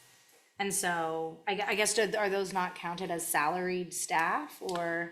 The effort has been made through HR and the town manager working together to try to replicate for non-union people the same increases that exist in their union contract. And so in recent years, the union contract has called for a 4% annual increase. And what you do with non-union is you have the equivalent of that, the 1.5% COLA plus the 2.5% step. Okay. To get to the same outcome. Which is pretty nice, but yeah, I guess I just was thinking of like how that might change if, because we have 2 unions? 4 now. 4, okay, 4 unions. So yeah, I don't know, it just feels a little like a blanket statement. But. Right, and am I understanding right, John, that currently there aren't performance-related raises? No, I haven't had that discussion with anybody who has performed my annual reviews. Okay. I thought you were gonna say performed to my standard for a raise. That topic hasn't come up. Okay, so if that were to be something that we implemented for the town manager, that would be unique to the town manager role, that they had an opportunity to get a raise based on performance versus just a And standard you can step. argue that Yeah, it's merit exceptional stuff because gets that's where really- one employee. Yeah, yeah. Bless you. I mean, it'd be challenging, I think. Eric? Thank you. Are we then in agreement that the parameters as spelled out are acceptable with the exception Sorry. of the phrase with the same annual COLA and raises available to other staff, just striking that phrase in the bullet number 1? Can I Striking. clarify something before I agree to that? Yeah, please do. The purpose of this is just for for Alex to have a broad, This is bullet job point. posting stuff. yeah, so yes, I like that idea. Just leave it. Just leave it vague, remove it. Yeah, I mean, Yeah. when I'm looking at positions, I don't always know, like, I'm not looking at the benefit package necessarily, I'm getting a broad overview and then getting into the weeds. Any Later other in the contract comments language. specific to that, striking that proposal, just striking that clause? So striking it after the comma? Yes. After. Is that acceptable to everyone?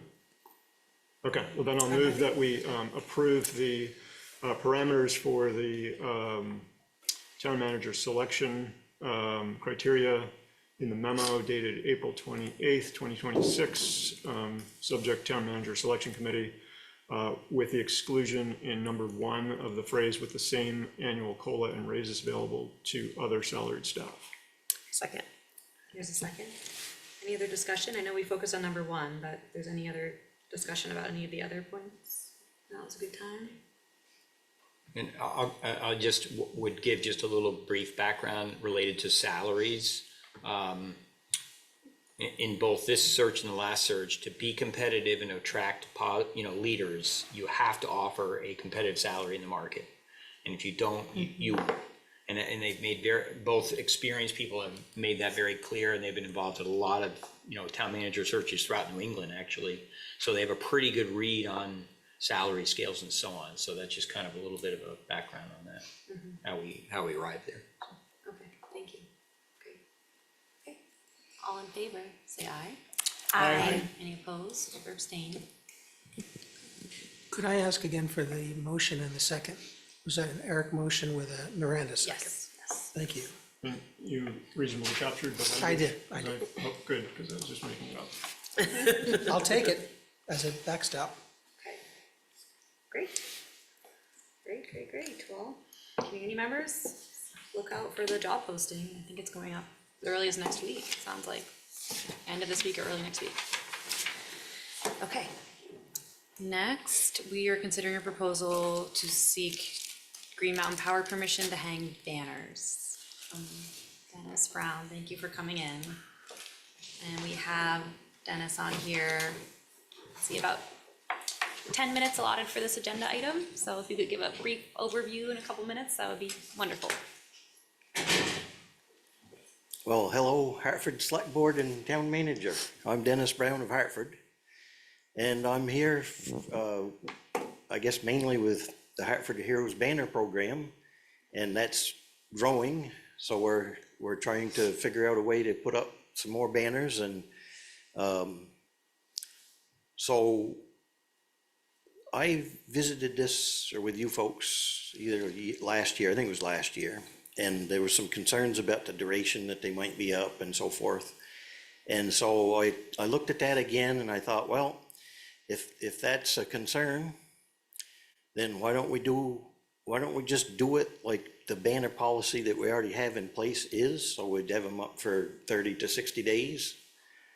And that's pretty much it. It should be somewhat easy to do. I've been working with Green Mountain Power on it. So I'd love to hear your questions or comments. Okay, great, thanks so much. Can I just make one point of order or clarification, which is that in this instance, you're asking not directly of GMP, you're asking the town to ask GMP for their permission through a contract, correct?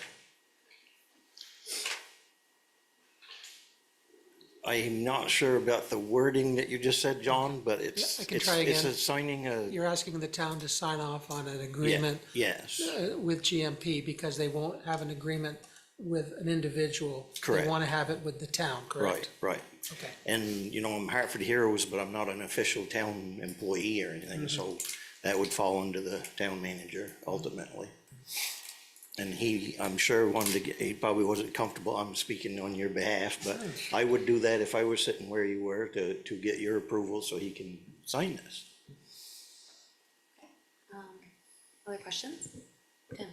I just have one level of discomfort with this concept, and it somewhat relates back to the kind of the banner project at large, and has to do a little bit with safety. You know, we've kind of done a thing where people, you know, and we've seen this, for example, with Riff and so on, where people go and they kind of do their own work to put the banners up. And then when you add the layer of sort of like an electrical pole, like that's perhaps in a more vulnerable spot, or so does Green Mountain Power have a comfort level with people, sort of random folks going up the pole to put these up? I mean, it seems a little bit like loosey-goosey in that sense, but I'm just a little concerned about the My injury co-worker, liability. co-assistant here can speak to that, because we have some actual language from GMP. Their, what is it called? Her title? Jennifer's title. Their person on attachments, attachment coordinator. The attachment coordinator. Ooh, there's a cool job. I'm Mary Kay Brown, Hartford, related to him. Okay, so about a year ago, the group contacted GMP, and this woman, Jen Denton, the attachment coordinator of Joint Lines at Green Mountain Power, supplied this information. There's no, I'm reading from her email. There's no other rule / policy for attaching on lower portion of the poles. It is not required that a licensed electrician perform this work. Most towns look to utilize the 10 to 12 foot region on the poles, basically high enough to prevent anyone from the ground hitting them, but not so high as to approach the communications line space. Then she goes on to define that the communication lines on the poles are no lower than 15 feet 6 inches. Oh, yeah. And then the standard separation between those lines and the lowest electrical line, add another 40 inches to that. So you're at like 18 or 19 feet above the ground before there's any electrical lines. And so somebody on a 12-foot step ladder is gonna be nowhere near that. So our town has been, our town / Scott Hausler, rec department, has in the past let us use the 12-foot ladder they have, so we just can't get up that high. Yeah. The application, by the way, that we have used for light poles gives the petitioning party the option to do it themselves or to pay a fee for having town staff do it. Yeah, thanks, John, and we've opted not to use town staff. We'd rather put the money towards banners, so we'd like to not do that if we can help it. And town staff has not been available for other groups who've asked to have town staff's help, so I see. they may or may not be available. I'm not trying to be litigious, but I just want to make sure that the town is protected from a liability standpoint of whatever party is participating in this, in the sense that we're sort of endorsing it as an umbrella of a town function. And yet, if someone indeed did go up there and get hurt or something happened, I just want to make sure that the town is protected. And there is, language disclaiming GMP liability and putting it on the town if there's something untoward happening. So that's a factor.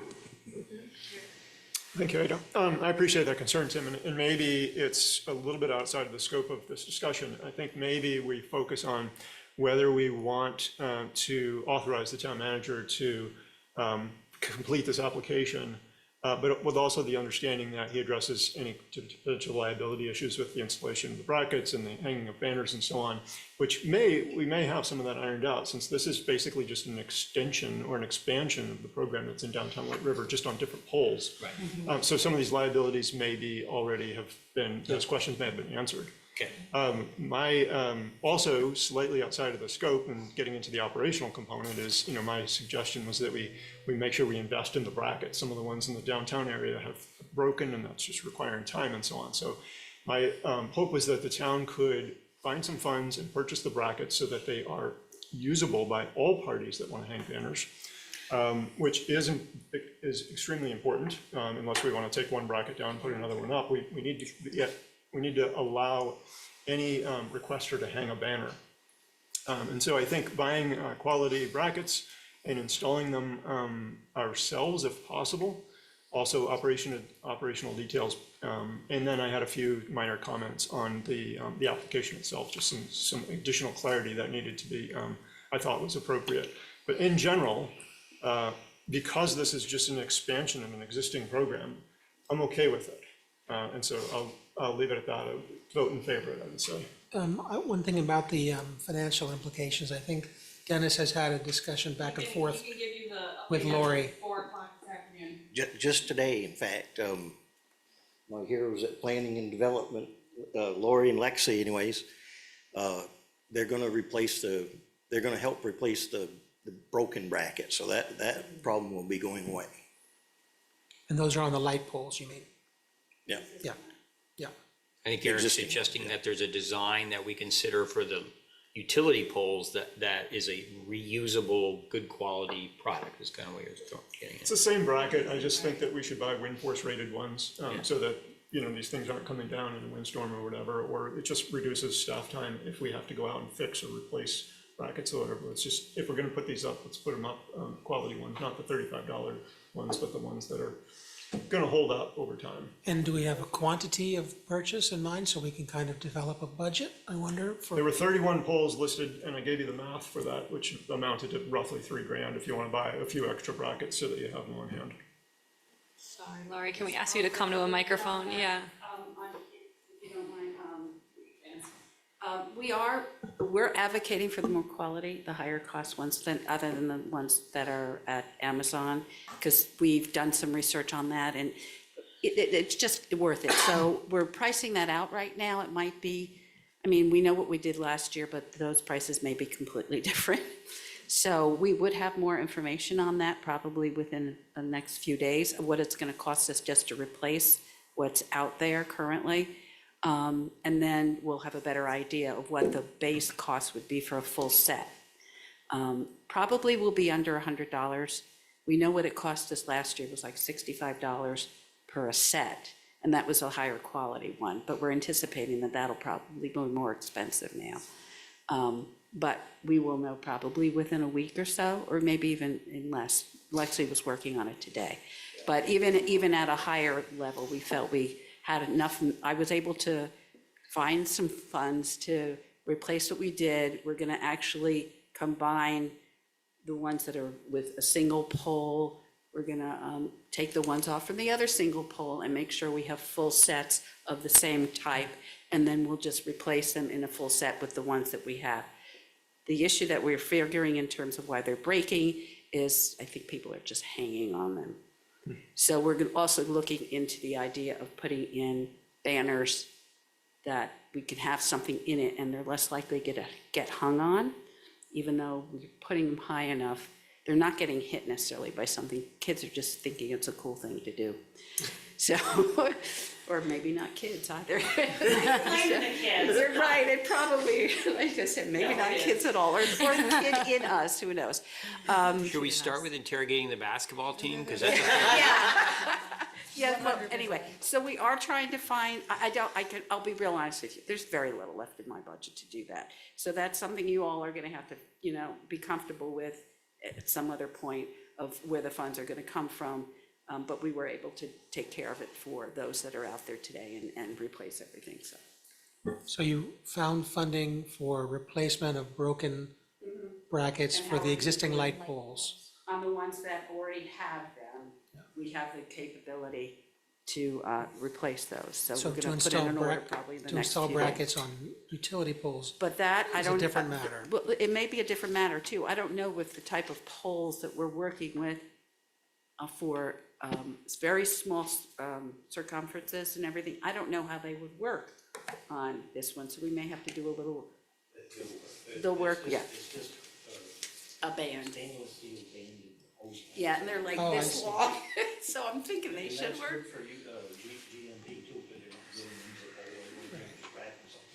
Yeah, so I think that'll probably work, and so if we can use the same product, then something breaks, it's easy to replace it. Okay, well, thanks for your involvement and assistance with the project, Laurie. And Dennis, thanks for Yeah, bringing if this I to may, I us. think we're talking about two separate issues. Maintenance on broken ones the town has already versus the ones that we wanna get permission to put on GMP poles. Okay, Two separate things. okay, yeah. So I think we're Two ready for a separate, motion. two if separate Eric- funding issues as far as I can see. Right, right, and I don't know that it's within the scope to address the funding issue tonight. I think we could move forward with approving, or recommending that John, move forward with this contract with GMP. Okay. And then figure out, maybe you can take a look at ideas for funding. Yeah. And yeah. I'm happy to do it, happy to look into it, yeah. But if we're talking about getting these installed soon so that they're at the same time as your current application has been approved for the light poles, we need to move pretty quick. What is your first day? Yeah, May 16th, May 16th, yeah. it's a Saturday. Maybe we could get those Okay. costs for our next board meeting? Do we even need that? I mean, you have a budget, you Yeah. are, Yep. If I understand the board will support my creative transfers to accommodate this, I'll be happy to move with that. okay, fair enough. There's no line item that says money for GMP pole brackets, so we'll have to make some things happen. Well, that would be something the committee will have to come up with, because we're just, the replacement ones are just the ones that are currently there that are broken. Yeah, We're not talking about Wait, that. so yeah, so I guess what we're trying to clarify, Dennis, is are you requesting that Well, that Yes. the town find funds in approximately $3,000 to install new brackets on the GMP poles? no, I have never, the only thing, I don't know if my note got sent around, but it would be nice if the town did contribute. I don't wanna get too off on this, cause it's gonna get complicated, but, so, one board member reached out to me and asked if others could use them, and I said, well, I hadn't thought of that, but yes, maybe, but how fair is that if Hartford Heroes puts these up and then everybody uses them? So would it make more sense for the town to buy some and then everybody use them? That's another question. I think that's where we're leaning. If that's acceptable to your committee, I think we're leaning towards John will locate funds in the budget to purchase long-lasting brackets that can then be installed and used for your purpose and others in the future. That would be good. I know that I had talked earlier to planning and development, and there was some mention that there was some funds left over from the TIF projects, again, covering the ones downtown, Right.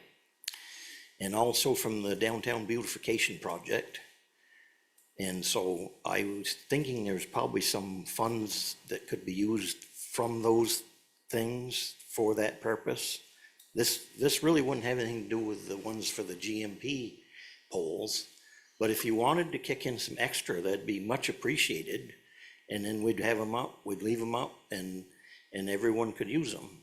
So far, we have used them, JM has used them, and the Main Street Museum for the Glory Days has used them.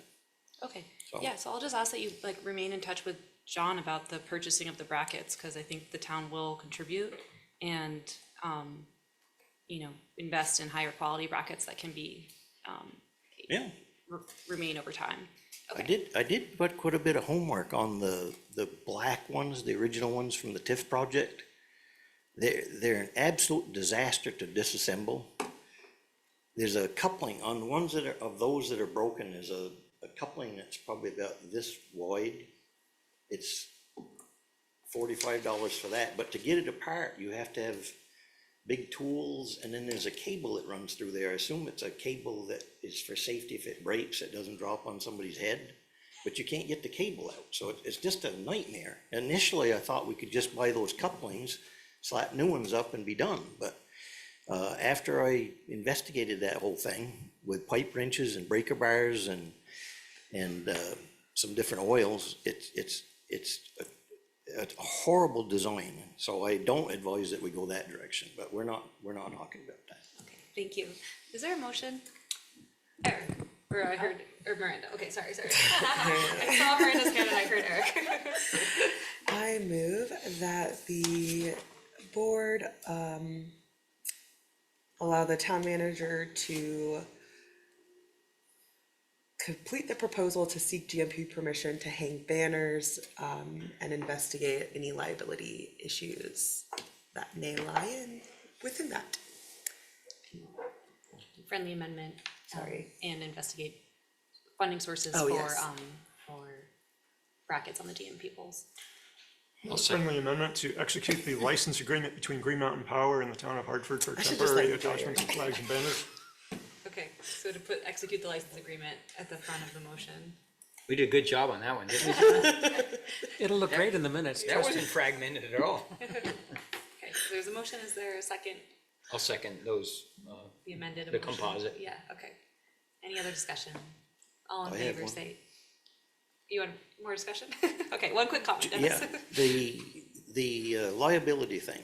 Now, this may not answer all of that, but along with the town's policy, we've been signing waivers that if we get hurt, we don't hold the town responsible. So that's been part of the Oh, current excellent, existing. thanks for addressing that. Okay, great. Okay, We let's move on shouldn't to have to vote. worry as much about that. Thank you for clarifying. Okay, Thank you. all in favor, say aye. Aye. Any opposed or abstain?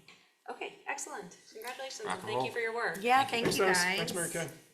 Thank you very, very much. Oh, yeah, Have a okay. good Thank night. Thank you for reminding me of that. We're gonna do a 5-minute I'll be in break. touch with you, Dennis. Let's be back a couple minutes before 8, 7:58. 7:58.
Wow, that wasn't me. To be continued. All right. Thank you, everyone. Sorry to interrupt our conversations. We are going to continue with our agenda, and we are talking about the Twin Pines Safety Plan. So we were wondering if we had some hesitation around this agenda item, I'll say, because we would like to see something in writing ideally, but if there are urgent updates that you would like to make at the time, that we haven't, that's new information, that would be helpful. Sure. Andrew Winter from Twin Pines Housing. We are still in process, as I think was communicated to both select board members and town staff.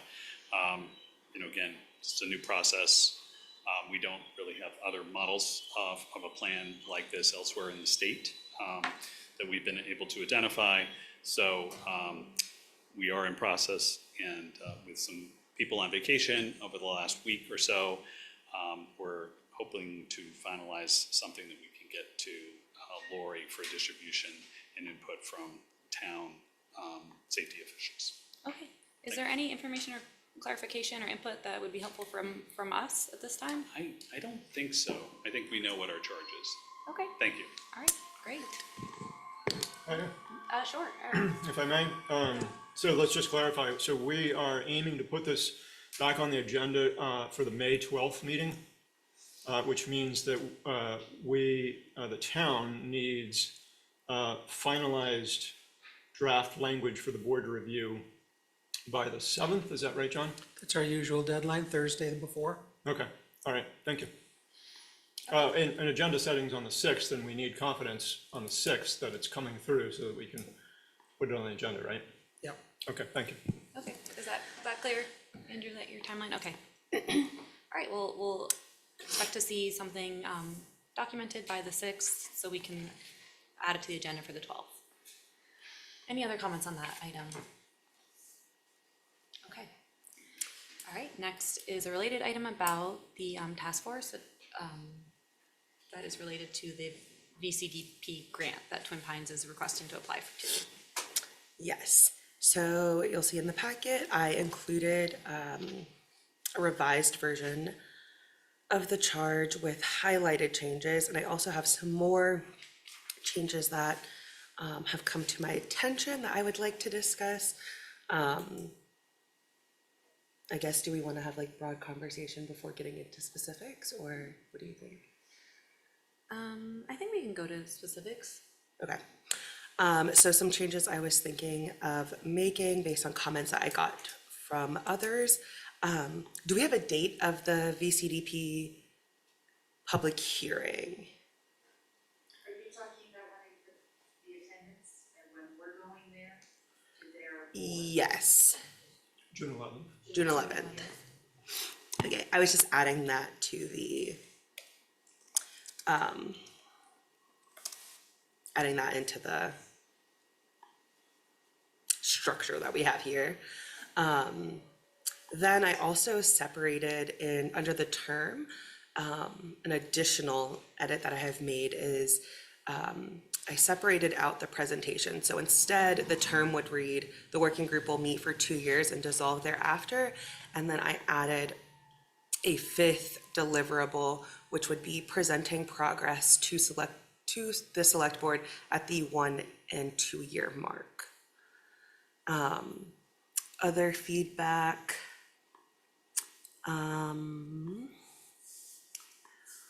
Was that, I know there were some concerns, and maybe we could talk through that, of the second deliverable, which is working with Twin Pines staff to suggest edits, and then I think as well as, yeah, I've gotten some feedback that that language was too vague, so I don't know if people want to make comments on that and hear thoughts on that.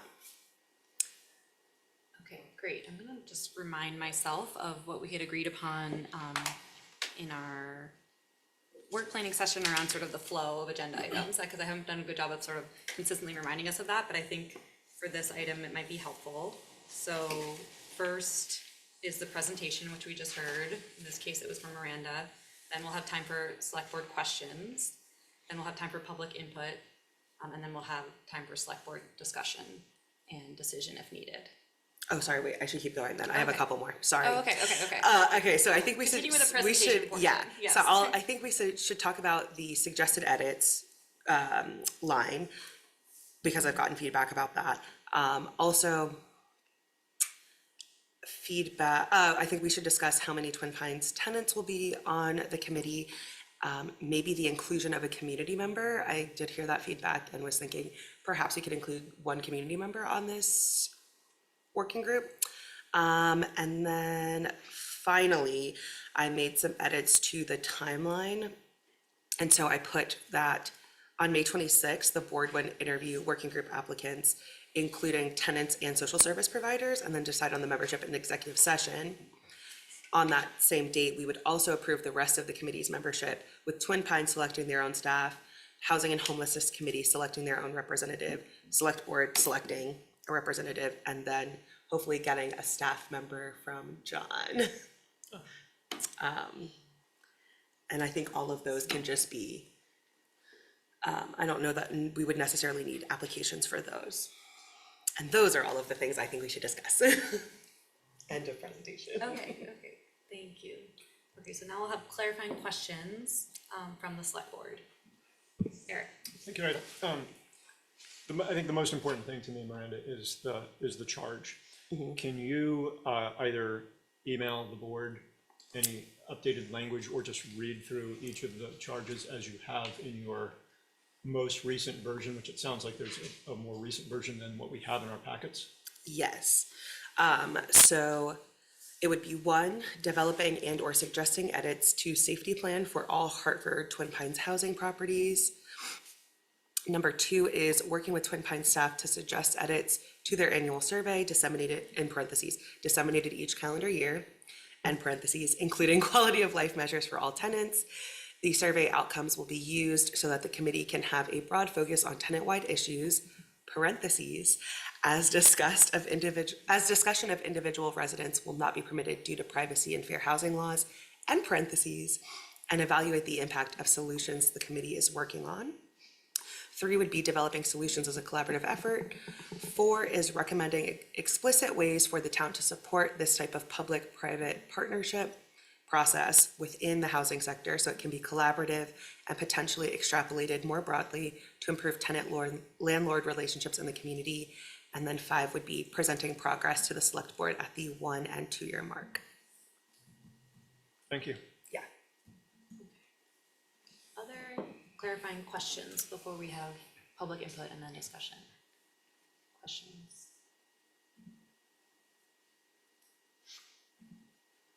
Okay, all right, we'll have time for public input now. Looks like we have a Yep, Jeanette Sharkey Potter, White River Junction. I really strongly encourage you to add a school representative on this. This is family housing. The school should be involved. We have lots of good people that could serve on that, I'm sure. But any development should include the school in talking to them, because our school buildings are dilapidated right now. I shouldn't say dilapidated, strike. Our buildings are tough, so if there's 44, I have no idea how many units are there? 48. 48?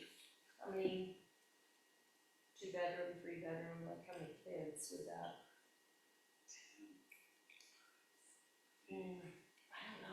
I don't know about that. I see a lot of kids that live in here. Yeah, I mean, you've got studios. Because families can't afford to live here, so. Studios and 1-bedrooms. I'm just including the school would be really helpful, I think. Okay, yeah, thanks for that comment. Yeah. All right, are there any other public comments? We're going to have a public comment period, and then we will be closing public comment, so if there are comments, please comment. Would you like me to? Sure. Would this be the right time? Sure, So yeah, remember to introduce yourself, please. Again, thank Andrew you. Winter, Twin Pines Housing Trust. What I was trying to say is, again, I can go back and look at the number, but one of the great facts of life is that with these large multifamily projects, there's often a sense that it's going to be dozens and dozens of kids, and the data tends to not support that. So I'm happy to, happy to provide that information at some point and give a better sense, given the mix of income, mix of units that we've got here. I did want, with regards to this, I wanted to just clarify that Twin Pines is an owner of a number of rental properties, of several rental properties that it is not the manager of. And the question is whether you're asking us, to include those non-managed, non-Twin Pines managed properties as well in those that need to prepare a safety plan. So I would suggest that we limit it only to those that are managed by Twin Pines. For instance, Vermont State Housing and Twin Pines are owners of an 18-unit project called Hollow Drive. And I would, that is, Twin Pines is an owner, but it is managed solely by the Housing Authority. I would not subject that necessarily to this requirement. We also, Twin Pines has a third-party property manager called Stewart Properties that manages Greystone, which is a 34-unit senior housing project. Happy to, suggest that, we may not want to do that there, but again, some clarification around whether you intend to do that. And I would also, if we're going to go ahead and make that change, I might suggest we also add the word rental. So because we have home ownership properties that we have a property interest in, literally, half dozen to a dozen homes. So if we could just. Okay, great, yeah. Could I ask a clarifying question on that? Oh, yeah. Are those properties included in your annual survey, or is it only the properties that you manage? We are only doing the managed properties in our surveys. I think that, in my opinion, is what would make the most sense. Right, okay. I agree. Right. Okay, cool. And I know the timer went off, but if do you have any other comments on this before we No, get into our discussion? That was the big one. Okay, Yeah, okay. just making sure that Yeah, there's just making sure that there's a clear understanding what's included. in sure. this. Yeah, no, I appreciate that. May Okay, I so- comment on that comment, or is that not appropriate? Yeah, I was just gonna summarize both the comments. One, we've heard input on perhaps adding a school staff as on the committee, a school staff person, and also revising the number one of the charge to potentially say safety plans for all Twin Pines managed rental properties. And Tim, yeah, your comment? I actually think that exclusion is a big mistake, because depending on what our objective is here, which I assume is to kind of create a environment that people feel safe and comfortable, and we're not necessarily overburdened as a town with services for problem situations or whatever, however you want to view it. My experience is that on occasion, when properties there's an owner and then a management company, there's this detachment of commitment and responsibility around the climate and the situations at large. And I could give you examples, but I won't. But there are, for example, in Lebanon, they've been running into a situation where properties are owned, but they're not being, the owner, if you will, is not necessarily being accountable, and they do indeed have a third party performing the management. So you get a detachment, so that you're relying on the relationship of the manager of the property doing the right thing as it relates to the day-to-day care of the property. And so, detaching that from a responsibility or an accountability standpoint, I think is a mistake, and I don't think we should be doing that. Okay, yeah, I'll allow a response here. Yeah, just to clarify, with regard to the Hollow Drive project, Vermont State Housing, through its affiliate, is a co-owner, so they are both an owner and a manager. So we have literally no involvement in the day-to-day or even annual management of that property. And so, again, you're asking me to go to my co-partner at Vermont State Housing and try to require them to do something that they may say, we don't want to do it. And, you know, I don't really have the means and methods to enforce that. That's at least the concern that I would have, without talking further with them. They may say, fine, we'll do a plan, and you give us the plan and we'll look at it and, you know, agree to it. But again, it's a little bit unusual. And that's why I was hoping to try to put it more into the Twin Pines managed properties. Yeah, I guess I don't fully understand your recommendation, Tim, because if they're not managing them, then how do they have any say over how that's done?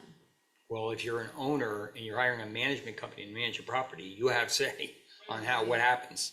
And again, I want to go a little broader here, and it's very important to me because I've been wrestling with this a lot, and that is that you guys, Twin Pines does great work in this community, in my humble opinion. They've done a lot of amazing projects and done great work. And we've kind of gotten to this place as a board where we are, you know, you guys are seeking a grant, and we're kind of putting these stipulations that, hey, we think there might be some problems and we'd like you to do X, Y, and Z. Okay, that's fine. However, you know, Hartford at large has a lot of other properties. And I feel like our role as a select board should be a broader brush policy overlay that basically says we want all rental properties, or all properties, if you will, to be managed and cared for in a way that isn't an undue burden to the town, that tenants feel safe and comfortable, and et cetera, et cetera. We could probably do a 10-bullet constitution of what we want in that overlay. I feel like, for me, that like we are identifying Twin Pines because they do have a high volume of scalable properties in our town, but I don't think we're going down the right path, because I think what we should be doing is we should be doing a solid, comprehensive overlay on all properties and making sure that all of this is happening instead of really honing in and specifically focusing on this. Yeah, well, I do want to remind you of the element of this that I know Miranda has heard that and incorporated that feedback into number 4 around, you know, recommending explicit ways for the town to support this type of public-private partnership process within the housing sector, so it can be collaborative and potentially extrapolated more broadly to improve tenant-landlord relationships in the community. So I think, I mean, my hope for this is that it can be a more narrow scope and for the sake of feasibility, and I'm comfortable with it, the scope being what you know, Twin Pines has suggested around their managed rental properties, just as a starting point for this, like, to begin to create something that could then be like the type of overlay that you're suggesting that can be extrapolated to a broader picture. And I think it could be a really good way to like leverage this sort of this committee task force to help us with that process, because otherwise, when are we going to do that? You know? Right, So, that's fair, and like, I you know, I just want to emphasize that I pray that evolves to that, right? Because I think that's what we should be doing, that we should be applying a equal overlay throughout the town that is fair and justified for everyone. Right. And I'm not discounting your work, I really appreciate all the effort in that. It's more just a concern about, you know, and I don't want to think of, you know, Twin Pines per se as the guinea pig in this process. It's like, you know, we're trying to do the right thing here, but I also think that we should keep an eye on the fact that it should be consistent and applied throughout our community. Agree, and I mean, I don't know, I mean, I think we're starting with them for good reason, because they have a lot of power in terms of the low income housing market in our community. Ashley? Yeah, I would just say that I agree with you, Tim, and that you know, I also want this to really transform into something that we can pass forward and use in a broader scope. It's a little more challenging when we're not awarding grant funding to other developers that, you know, they may not care what we want to see properties to look like. But however we figure that out, I think it's a lot easier on everybody involved to say, you know, working with the properties managed by Twin Pines and coming up with a process, or as you'd say, an overlay that then Vermont State Housing Authority could look at and say, oh, that's really cool. So you guys have these safety plans set up. It involves resources for property managers, staff, and tenants on like who to call, you know, how to handle traumatic or whatever situations. And then they can, you know, adopt that rather than saying like, hey, you guys are now wrapped up in this thing and like you have to participate in that. Like I agree with Ida on like the simplicity. Like I think Twin Pines is our partner. We're gonna work with them. We don't want to have to bring in other like, you know, property managers who may or may not be committed to this or care about the work we're trying to do. So- At this stage. At this stage, yeah, exactly. And again, because I think that brings more of a burden upon Twin Pines, so it's also beneficial to them. So yeah, that's my thought, is that I like the idea that the language change to Twin Pines managed rental properties. And I get your concern, Tim, and I get why it could feel backwards in some ways. So like, why aren't we like going with the big picture? But I think this is the way that we backed ourselves, and you got into this, and I think it's a you know, it's a thoughtful approach, and that it could, yeah, be fruitful. in So the long spirit run. of it too is like, Yeah. it's kind of like we're learning together Mhm. on some level. Mhm. So I think that's, And delegating to real community experts to get, you know, leverage their input. Okay, other discussion, yes. Yeah, my next comment is just about the makeup of the committee. I'm still like wrapping my head around, and I'm interested in Twin Pines' perspective as well as other board members' perspective on the number of committee members. I'm so used to being in committees that are like feel small, you know, like 4 or 5 people. And I feel like that's not ever enough to get, you know, to divvy up work and to really like get things done. But then I think this right now, the current suggestion puts us at like what, 13 without a school person added. they can get If too we- big is kind of your point. Yeah, like it, yeah, are we concerned that this maybe is too many people? Or do we feel like having a broader scope of folks, assuming that there's gonna be absences and people are gonna, yeah, like some people are gonna be more active in the committee than others. I see that Twin Pines suggested 3 versus 5 tenants. I think I'd be okay with either of those, 5 or 3. I'd be okay with 4. And that maybe, I do also like the idea of a staff liaison, because I was thinking in my head, like, could we swap out the staff liaison for a school person? But I think the staff liaison is important, especially to Tim's point of like, we want to be able to, you know, take this process to a bigger picture. And then I see that 1 select board liaison is highlighted. Did that used to be 2? Yeah. Okay, I think I'm comfortable with that.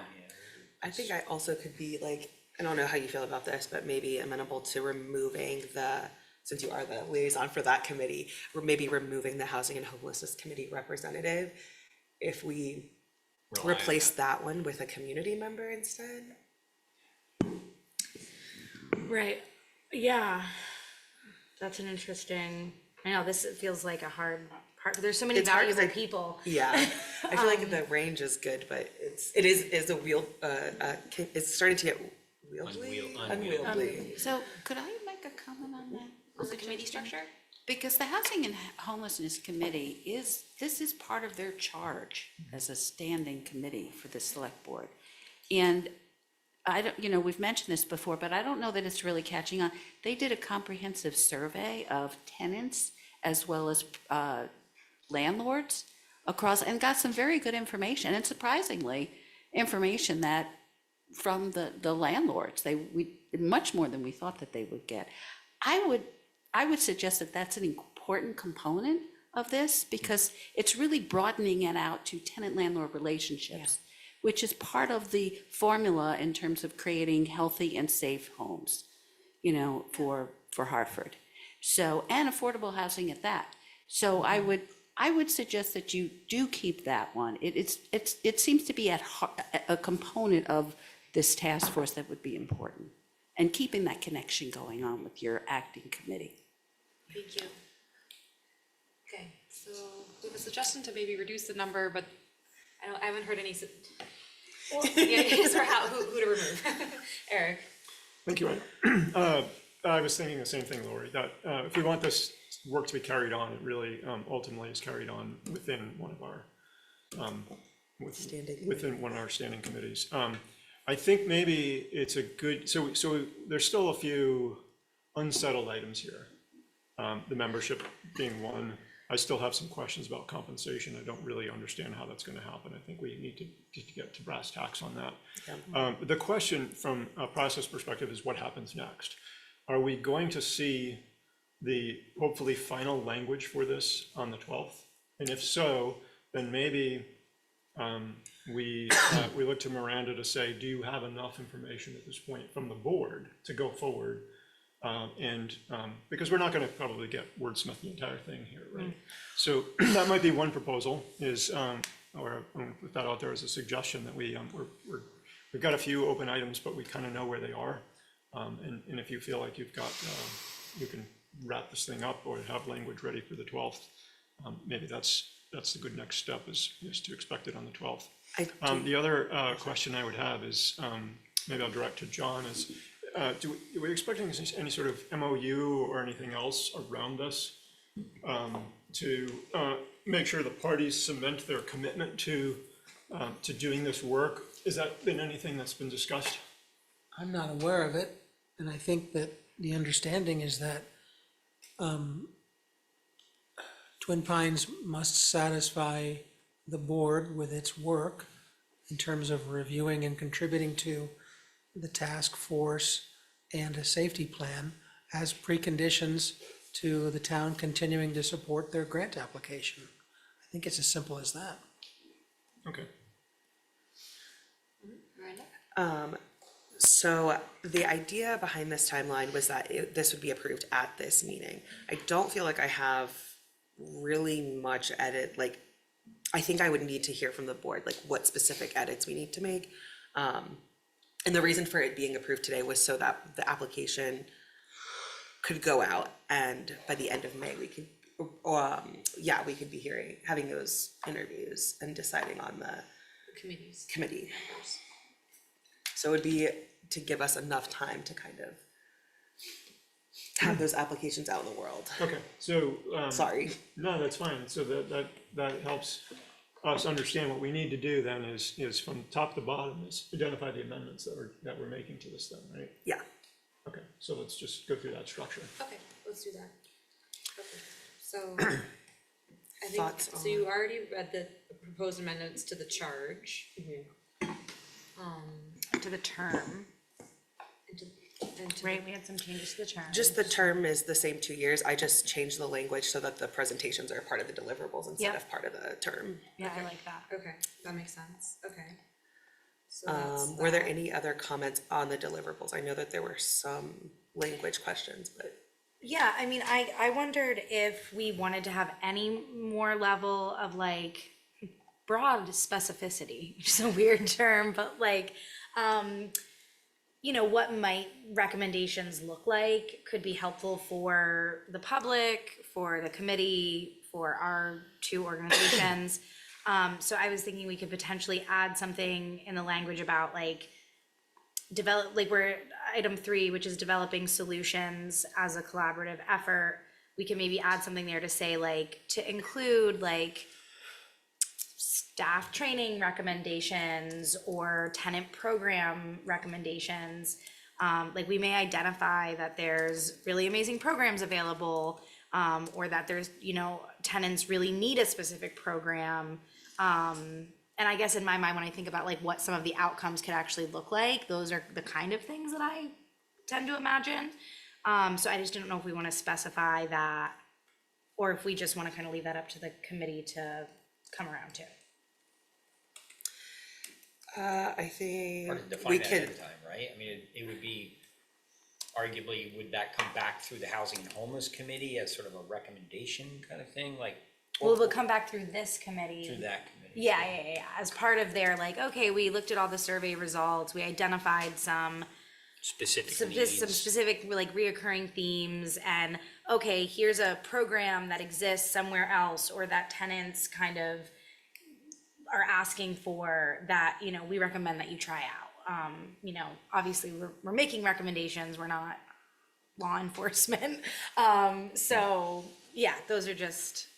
I think we could list them as like, for example, and then put those and then I think it can still be pretty flexible of like, and whatever else they come up with, like. Yeah, because just when I read it, it feels a little vague, and I don't know from Twin Pines' perspective if that's also kind of helpful for you to have an idea of like, well, what are we talking about, or yeah, what kind of deliverables really are going to be included? Yeah, no, I think, I mean, the way you phrased it, I think is good, and that it's a suggestion of, there's training in this or that might be available and for the benefit of either the residents or staff. And, so I think that works as sort of a concept. Yeah. Any other deliverable changes? Cool, membership. I'm hearing, I think my opinion would be to add at least a community member, and then I would say 5 tenants with maybe the acknowledgement that like those seats might be hard to fill. What if you said 3 to 5, just as a range? Like, I don't have the Or we could sense. hold 5 seats, Yeah. but I don't have the sense of the scale, because Andrew, I don't know if you, at some point, it'd be interesting to see, given the discussion tonight, like, what's the scale of the remaining properties subject to this, work we're doing? It's, 250 units of housing. And, part of, I'm a lawyer by training, so that's a bad thing when it comes to things like this, because I wordsmith everything and I'm like, okay, per Hartford property, well, so we have 35 units, 6 different buildings in 5 different locations that are the Hartford Scattered Sites project that the town of Hartford helped us develop. So you get one representative, or are you saying, hey, no, if you've got two buildings on South Main Street, you want, even though they're a partnership, we want one from each property. Anyway, I get caught up on that. I would just suggest 3 to 5 might be a good number. And again, that is a goal, and we'll see the level of interest. Hopefully people see this as a valuable way to contribute to Twin Pines, and so we get lots of interest. So anyway, those are things going through my mind as I kind of listen to that. Yeah. One question about that range is, do we have to have the specifics of the makeup of, I think it's good to have a guide like this, but do we have enough wiggle room, like we did recently on the hiring committee for the town manager? We decided that we actually wanted to reduce one group by 1 and increase another group by 1. We have the ability to do that at that time. Is there any reason that we really should try harder to be as specific as possible? The flip side of that would be that you would want the work to continue even if you can't fill positions, right? Because that could be the challenge, right? You might be a situation where 20% of this, charge group isn't filled, but you still want to keep doing the work, kind of thing. So you should think about that. yeah, can I make a suggestion maybe that we put, dedicate 5 seats to tenants, and then maybe take out that there needs to be a quorum? Since this is not a public meeting anyway, does there need to be a quorum? You can That's a have good business point. without, Yeah, that's a good that point. way, if there's only, right, If only 4 people or 5 people show up on a particular meeting, they can still do some work. some work. yeah. I agree with that. Yeah, I think for me, the most important is obviously, the first 3 there, 1 select board liaison, 3 to 5 tenants, and then Twin Pines staff and board. And then and housing and homelessness is really important as well, but if, for example, if there was no one available from Housing and Homelessness Committee to put time into this, I almost wonder if we can just have the flexibility for the remaining 3, 4, 5, potentially 6 seats to be, determined based on who's applying and who's available, and Yeah, maybe we can just build that language in to have what's here to as sort of the goal for membership, but with the flexibility to say the committee can move forward if not all positions are, if not all membership roles are filled. Yeah. And yeah, there's no requirement around quorum. And then my next question on that would be, do we want to add one more position for either a community representative or a school? I feel like the school is doing so much in areas of like prevention and economic mobility, and yeah, there's just so much, like Jeanette said, like powerful knowledge and resources at the school level, and I do think that would be a cool addition. So yeah, do we want to add either of those two positions to this list and just put a cap on how many members total there will be, and then we'll hash out the details of how many of which later? I mean, I feel like this sounds good, like Yeah. this list as it exists, adding one Hartford school representative, one community member. Okay, Yeah. so just adding two more, okay. Yeah, and then hopefully those seats are filled and the group will move along, whether or not they Yeah. have a quorum. Okay, that would only be, if, assuming every single position was filled to the Then it would maximum, that'd be 12 seats. 16. What did I skip? Oh, because I, Social service provider? no, Okay, I got it. so it'd be like a 16 potentially, and like, right, I'm assuming they would break out into maybe smaller, like, like, Working groups. they can Yeah. figure out how to best manage for, managing this amount of people. Yeah, just can I ask one more thing on this? I'm sorry to like dive into this so much, but I'm curious about Andrew's perspective on the size of this working group, which also, yeah, I want to get better about using the language of working group rather than task force. I know that's how We also like need we've to been figure out referring what to it it, so working group is, yeah, like how do you feel, how does Twin Pines feel about like, for what would be potentially productive for you, the size of the committee? Does 16 feel like insane? Does it feel like, oh yeah, that could maybe do something? Yeah, what are your thoughts? My, I've not been involved with a group of this particular size, so we'll have to see. I mean, I guess, I would suggest the use of up to numbers and sort of saying, hey, up to 5 tenants and sort of, so that there's the possibility that it's a little bit smaller. I guess I would suggest that 10 to 12 always, to me, feels like a nice size to have really productive meetings. You kind of get a little big, and then there are some people who will sit silently and some people who will predominate, and we don't want either. But that's my general sense of, trying to do it, and you probably all have more experience than I do with managing task force and working groups, but just my thought. I added a line to meetings and just noted not all seats need to be filled to conduct business. Lori is asking whether it's appropriate to strike out that open meeting law reference as you have done, because she has concerns that maybe the open meeting law should be observed, and maybe you can. Well, just because it won't be a public meeting. So the open meeting law speaks to if the board sets up, and even a subcommittee, even if a town appointed committee sets up a regularly group that they are given a charge, they have a time period to them, there's a level of structure to it, it's an ongoing activity on a regular basis. And we've had some interpretations of that even you have to be careful about calling something a task force, a working group, or so whatever. The language does matter, and the structure of it could in fact be interpreted to say it must be regulated by open meeting law, it must be subject. It is.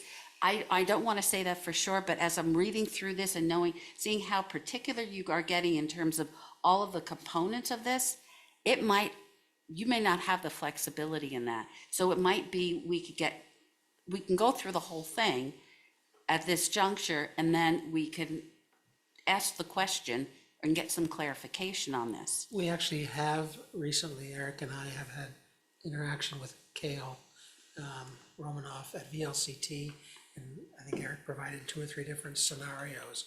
Would this require open meeting law? Would that?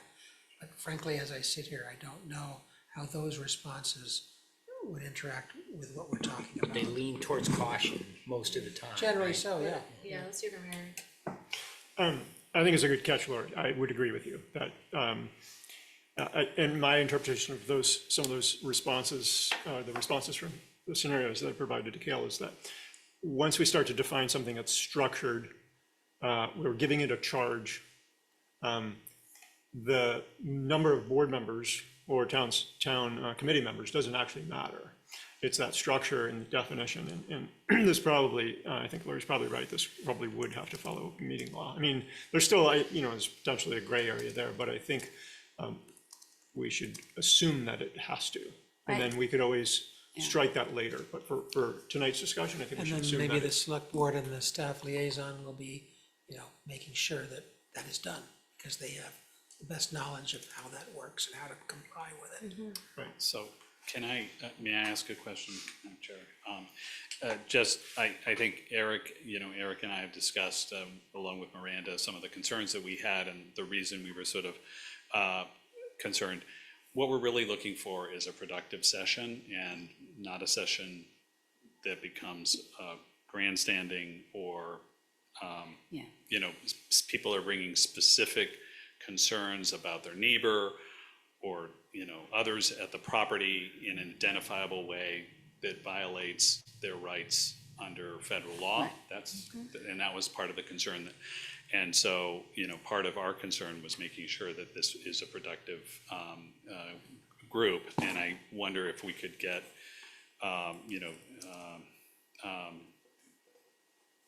VLCT to kind of take a look at this once we've kind of, this is what we think we're going to do. What do you think?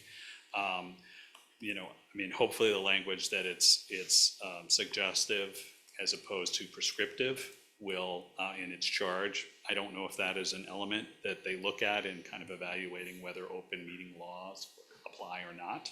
But this is not my area of expertise, so anyway. So I would love, yeah.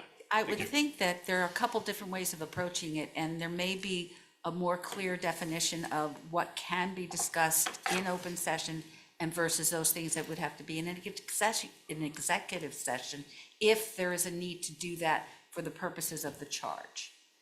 Right. So, but I understand what you're saying, and I agree that you want something that's gonna lead towards the outcome and deliverables that you're talking about here and not become a place where people think their issues can be, you're mediating. Is there a paid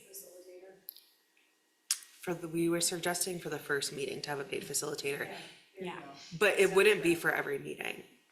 So But I then think you with have to have a tone strong setting chair. and- Yeah, it's just yeah. for tone setting. You'd have to have a So, strong chair to I mitigate agree these with other the objective concerns. that wants to be achieved. I think it just has to get reviewed in a comprehensive way to make sure that we're not violating open meeting law. So can I ask, Miranda, what would be the consequence of coming back to this at the next meeting? If there perhaps could be some review of like, what is the threshold for this particular committee, or this particular proposal, we could send the current draft to VCLT and say like, we're looking for guidance, what would do suggested revisions so this would not be meeting open meeting law requirements, or if that's not a possibility, we need to know that too, just so we can kind of understand that context. I'm just curious what the consequences of the delay would be from your point of view. I think it's really just, it's twofold for me. I think kicking the can down the road further is like how we got into this predicament in the first place of like, all of this should have been hammered out before grant was ever approved, but our backs were up against a wall. We had to make a decision because the grant had, like the proposal had to be approved to go out. So it's that of like, we've put this June deadline, and so we're putting ourselves like up against the wall of like, if VLCT comes back and they say, yes, you have to have open meeting law, and then Twin Pines says, oh, we don't want to do open meeting law, and then we're like back at square one on figuring this out, is a concern that I have. And also I think having, right, with like, if we're looking at the amount of people of representatives that we want I think having a longer application timeline would be best. And then the committee could be fully formed and ready to move on with its charge by that June deadline. Those are my concerns. I don't know if we can approve this with the, maybe if that's okay with everyone in Twin Pines included, of like approving this either way. Yeah. Like approving this and then we are just waiting on a response from VLCT. If it requires open meeting law, we go with that. If it doesn't, then we go with that. That way, they'll probably respond to us within a day and then, Yeah, that'll be quick. and then we could put the applications out. Yeah, that makes sense to me, like, sort of. I don't know if that's okay though. Yeah, no, I think, I'd be okay with approving it, with the caveat that, you know, there's some details that are not certain at this point, but we're gonna seek information to clarify. I don't know if the open meeting law changes anything. Well, I mean, as Lori was mentioning, I don't know if this helps your point of view, but, you know, there's always the option for executive session, so if they're, I mean, I don't know, this committee is sort of trying to think about safety more broadly. And I think if there are matters that are more, you know, specific to individuals, I don't really see that being relevant. There's the option to have executive session, but I think maybe more relevant is the facilitation that's gonna be present at the first meeting and really setting the tone and expectation of what the focus and the goals are and what it's a space that what the space is for and what it's not for. I would hope that would help. I mean, again, Yeah, but it does, I did do some like quick Google over here and it does seem like this would probably, I think you're right, Lori, probably have to follow. I'm sorry I open put a. No, that's, don't be I'm glad sorry, that you but did before we as I'm hearing started. How more you're organizing this and you're very, it's like, I'm not sure about this and I didn't want you to go, you not say anything. No, No, thank you. There were problems, so. Thank you. Yeah, so do we wanna keep it as it was when we were assuming open meeting law will apply, we will need a quorum? So basically, you're not removing that language. And then add the 2 additional members from the school and from the community. Which required 9 people to be present for a quorum. Which also, and I kind of like that a little bit too, because while I don't want, you know, obviously people have lives and there's gonna be conflicts and vacations and all of that, like, I do want all of the members of this to be committed to this work and not feel like, last week, like, Joe Schmo didn't show up and, you know, Lucy didn't show up, like, it really doesn't matter if I go, they're still gonna do it without me. Like, I want there to be a little bit of pressure that, like, this is a commitment with an end goal, and you should be there. If you're applying and you're joining, like, you're committing. So I don't mind the quorum aspect so much. Okay. I just was gonna recommend one way to make it a 12-member, which would be, you know, require 6 for quorum, would just be to have. No, it's 7. Oh, It's 7. 7, okay. It would be to reduce the tenant number to 3, and then the social service, it could be 1 social service provider instead of 3. You're talking 15 at this point? That would be 12. Or so- it was Oh, at 16. 12? What I'm suggesting would be reducing the number of tenants to 3 and the number of social service providers to 1. I think that would be 12 total. And so you do Actually, 7. 7, Is 8, it- 9, 10, It's 11, a 12. majority of the number, total number, so a majority, it would be 7. Yeah. Well, actually, I have a question. Since the select board liaison wouldn't be voting, that make it, Oh, right. they wouldn't be a Right. part of the quorum, right? So Okay, so then it would then have that to would be be 8 11 member. It would- 6 is a quorum. So 6 is a quorum. yeah. Yeah, it's reasonable. So I think, Wait, but that's reducing it down to 1 social service provider and 3 tenants? yeah. 1 social service provider and 3 tenants, but adding 1 school staff and 1 community member. I don't know, And I am other people struggling. can be present, right? This is an open meet. I think Right. if we could approve this with the first membership structure, if open meeting law is not required, this membership structure, if it is required, I get it, it's just complicated. it is complicated, but it's like, I don't know, I just think like if we get 5 fantastic applications from social service providers who like are into this and like, yeah, I have ideas of like how we could deploy services and I wanna like get in this group. And if we have like 12 great tenants that apply, like I wanna be able to, I guess those feel like important positions to me. So I'm struggling. Maybe we could change it at that time. Right, so I just feel more comfortable with leaving it as is, adding a school member, adding a community member, and then if things shake out differently and we only get 3 tenants, we're okay, we're still covered. And then if we only get, 1 social service provider, we can adjust it at that time. But I think I feel better With the about. higher number. Yeah, I think leaving it with the higher number and then saying we can reduce it, but we're not gonna infinitely add in our process. Like, well, this is kind of our cap. And then if we need to reduce based on applicants, we can't, or lack thereof. That makes sense. Did you have a thought, Erin? No, okay. Okay, so for the sake of moving things along, maybe let's go with that for what Ashley described, for membership and, give ourselves permission to revisit.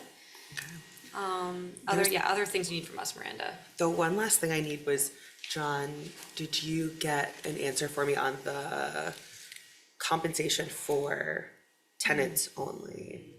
No, I'm not quite remembering your inquiry. Sorry. Is it a good idea to do this, or do we have funds to do it? I'm not sure what you were, I don't recall. Do we have funds to do it? It was, I think, I was asking about if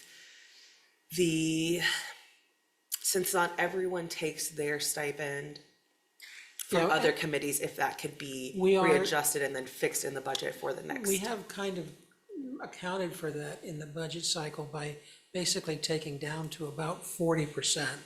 The actual, the original fully funded budget numbers, because not everybody is accepting their stipends. So I think there's probably not much room to maneuver within budgeted amounts. Doesn't mean a budget can't be overrun.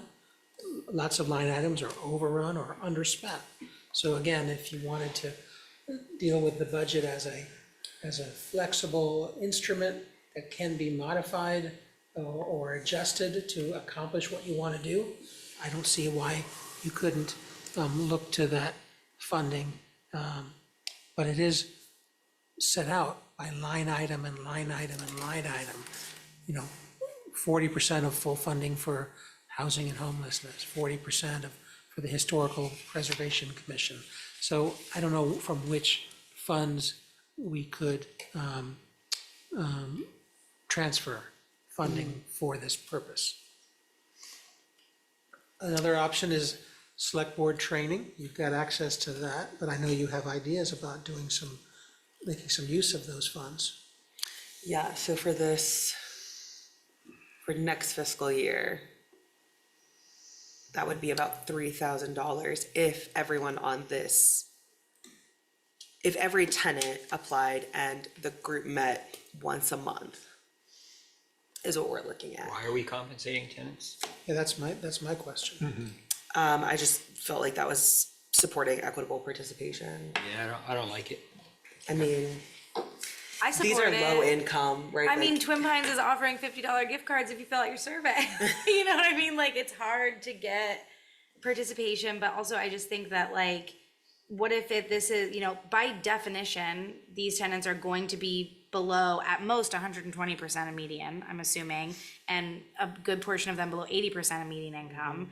So if they have to hire a babysitter to come to the meeting, that's $50 right there. Well, but then the question would be, why aren't we compensating everybody? and then this is also. It just starts to get messy. If this follows open meeting law, we compensate all of our committee members. That's true. That does include select board members, but we've already agreed that we didn't necessarily agree, but we kind of discussed the select board member not being compensated because we wouldn't be compensating Twin Pines staff and board members. What about the social service participants and others? Just gets messy. Right, I mean, I'm just thinking about this from the standpoint of, if you're participating in this as your role at an organization, hopefully your job will compensate you. And if they don't, that sucks, and I don't know ways around that, but right, I'm trying to just think about this as like, these people are low income and I wanna support their participation, like you're saying, if they're hiring a babysitter, if they need to do takeout for dinner that night, just like trying to compensate people for their time and expertise on something, especially when it's already a vulnerable population. We'll I mean, point it out that aligns there is a precedent for that. When we did the community safety survey a couple of years ago, we did allow the consultant to use some funds that they billed the town for I think, gift cards for participants in the homeless community, for example. I mean, I'm It has comfortable been with it done. as well because it aligns, I mean, in my like professional experience with the VA, I conduct research, I collect I ask for time from veterans to do interviews and surveys for me, and I also ask for time from VA staff members to do interviews for my research, and I'm not allowed to compensate staff members, but it's sort of understood that they can schedule it during their working time, and that they, have stable incomes and like potentially are, but with veterans, we're often talking to people that are in much more precarious situations, and it's important ethically to compensate them for participation in research. So, I mean, yeah, that sort of feels in alignment with. I will say other that work. would be about a third of what's left in the select board budget. If everyone was to take the stipend. The Income every month. our select board training budget. But we could choose to use a different budget. And also, I'm sorry, Eric had his hand up. Yeah. Oh, sorry. Eric. Yeah, I think it's just a mess. I agree with Tim. I would strike it completely and figure out some simpler way to offer some gratuity, whether it's some co-op gift cards or whatever. It's hard to budget for because we don't even know the number of meetings, the regular intervals, right? So we don't even really know what we're talking about. We can sort of guess, but I appreciate that people should be compensated for their time. But they're also coming to this trying to change, with some motivation, hopefully trying to change a system. So I think we should just simplify it and try to provide some gift cards or something, and just To who though? To who? to tenant participants, nobody else. Yeah, I mean, I'm fine with it being gift cards. But then it's one $50 gift card over potentially. Per meeting. Oh, per meeting. Well, what's the difference between a gift Yeah, card then you're and just money? saying you can't use it for your babysitter or your takeout, you have to go to the co-op and get 3 vegetables. Well, this would be Visa gift cards, right? I mean, but what's the difference between a Visa gift card and a check is like my question. Yeah. I don't know. Well, I what's wasn't your? I wasn't suggesting doing it for every I think meeting. maybe there's W-9s to be filled out and withholding. I feel like, so timeline wise, I understand your concerns, Miranda, but this needs some more work, I think. And serious work, like getting in a room and hammering out the rest of the details and then bringing the board a final version. Something hopefully, and again, we can send comments to a point person. That's allowable in open meeting law. So the version that we have that we've just sort of been talking about, we can take our comments and send them all to Miranda. And she can also collaborate with staff, Twin Pines, and whatever, and then come back hopefully with a final version for the 12th. And I appreciate that screws up the timeline a little bit, but it just feels like we're all over the place here with this thing tonight. It's getting late too, we got some other ground to cover. Ashley? Yeah, I do appreciate, I want to get it right, and I want us all to feel good about our headspace and our final product, but at the same time, other than this financial impact piece, are there other items that we've kind of resolved this evening that don't feel fully resolved to some of you? Yeah, I feel like the only two things, I don't know what dramatic changes need to happen other than contacting the LCT and then figuring out, maybe working with John on a budget line item or something that this can come from.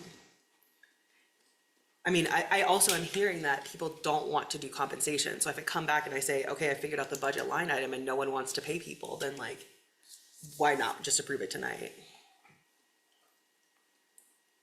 Do we want to do a straw poll on compensation? so we know if it's worth even, or yeah, I don't know, back to Eric's point, like, Eric, if you feel like there are more things other than just that compensation Yeah. line that you need more time to be able to kind of digest and give feedback on. Yeah, and if you're just not, if you or others are just not comfortable moving this forward tonight, then I can see us pushing it back, but I do really love the idea of getting the applications out there and like getting, yeah, not kicking the can down the road again. Or if we wanna just put the applications out now, and we decide on the semantics of the charge at the next meeting, but at least the applications could be out. I don't know, yeah, I think, yeah. Are there- What other yeah. semantics are there? Are people even okay with the compensation? Should John and I be looking through the budget for this? Can we put the application out without having approved the full charge? I think that's a great idea, Miranda, put the applications out. Okay. Put a general description of what we're looking for, and we can run things in tandem. I guess I have, I feel like I need to see the final language, and I need to reconcile the comments that I sent to you, make sure which ones you accepted, which ones you rejected, and why. And you may, some of them, it's fine if you rejected them, I just need to understand that. Yeah. So I'm not seeing the full picture here, and I think we do have some open questions, the compensation thing, the open meeting law, the membership, things like we're fairly settled there, but if you sleep on it and then think about it again, it might help. So I think running the two things in tandem actually is a great idea. Question, how to send out a survey or an application announcement to tenants? Will Miranda work with Andrew's tenant list? Yeah, if that's amenable to you, we could also, I think, post it publicly. Are you a Twin Pines housing resident? Resident, Would you like to serve? Okay. yeah. Flyers. Okay. Okay, so it sounds like there's a proposal on the table to approve soliciting applicants for a committee with a general description and for Miranda to finalize the charge and the other elements to bring a final version to us for the next meeting for approval. Could I do a straw poll on the compensation piece though, before John and I like dig into the nitty gritty? Okay. Right, are John and I looking for, I'm just thinking about, and forgive me for being like a bureaucrat, the difficulty of administration. And I'm almost thinking, how about an annual payment for those people who have attended a majority of that year's committee meetings? A 500 or a $250 or $500 gift card. That's gonna be much easier than a monthly tally of who showed up. W-2s. Yeah, all that. well, is that not what we do for our committees though? It is, yeah. I'm sorry. We do that for We do that for our committee. No, I know, I'm just saying. We have 9 committees just in my department, we're doing that for every. Well, then, okay, who is going to administer it? Is that, Whoever administers the ones for the committees. well, we would need a staff liaison then who would. Well, be there that is a person. staff There's a staff liaison. liaison. And that'll have to wait for the appointment by the select board as to who the staff liaison will be. Yeah. I can make recommendations, I Yeah, can hold I the think- staff, okay. So I think if we. Thank you for that, Lori.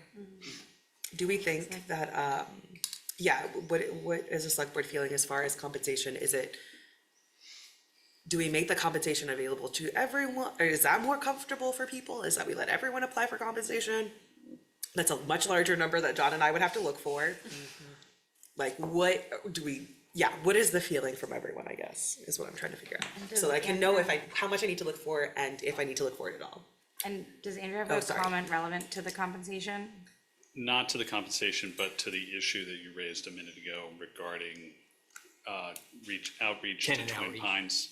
Okay, wait, I think yeah, we can circle back to maybe you that, guys sorry. could talk about that Well, we could offline do if that's that, I just possible. wanna make sure that it's not baked into what expectations are from the board at this point. That's fine, if we can talk about it, we'll figure it out, but Twin Pines obviously needs to make sure that, we're not invading our residents' privacy by giving the town a list of who they are and who. Oh, they no, are. no, not you giving us a list, No. you maybe emailing them the opportunity. Yeah. And we wouldn't email because a lot of people don't have emails, Oh, so, okay. so it's Yeah, thank you. Well, there's Flyer other under the ways, we door. could do flyers, yeah. Okay.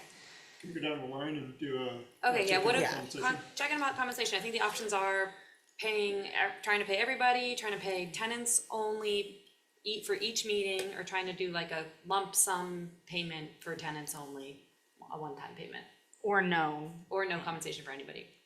Thoughts, Mike? I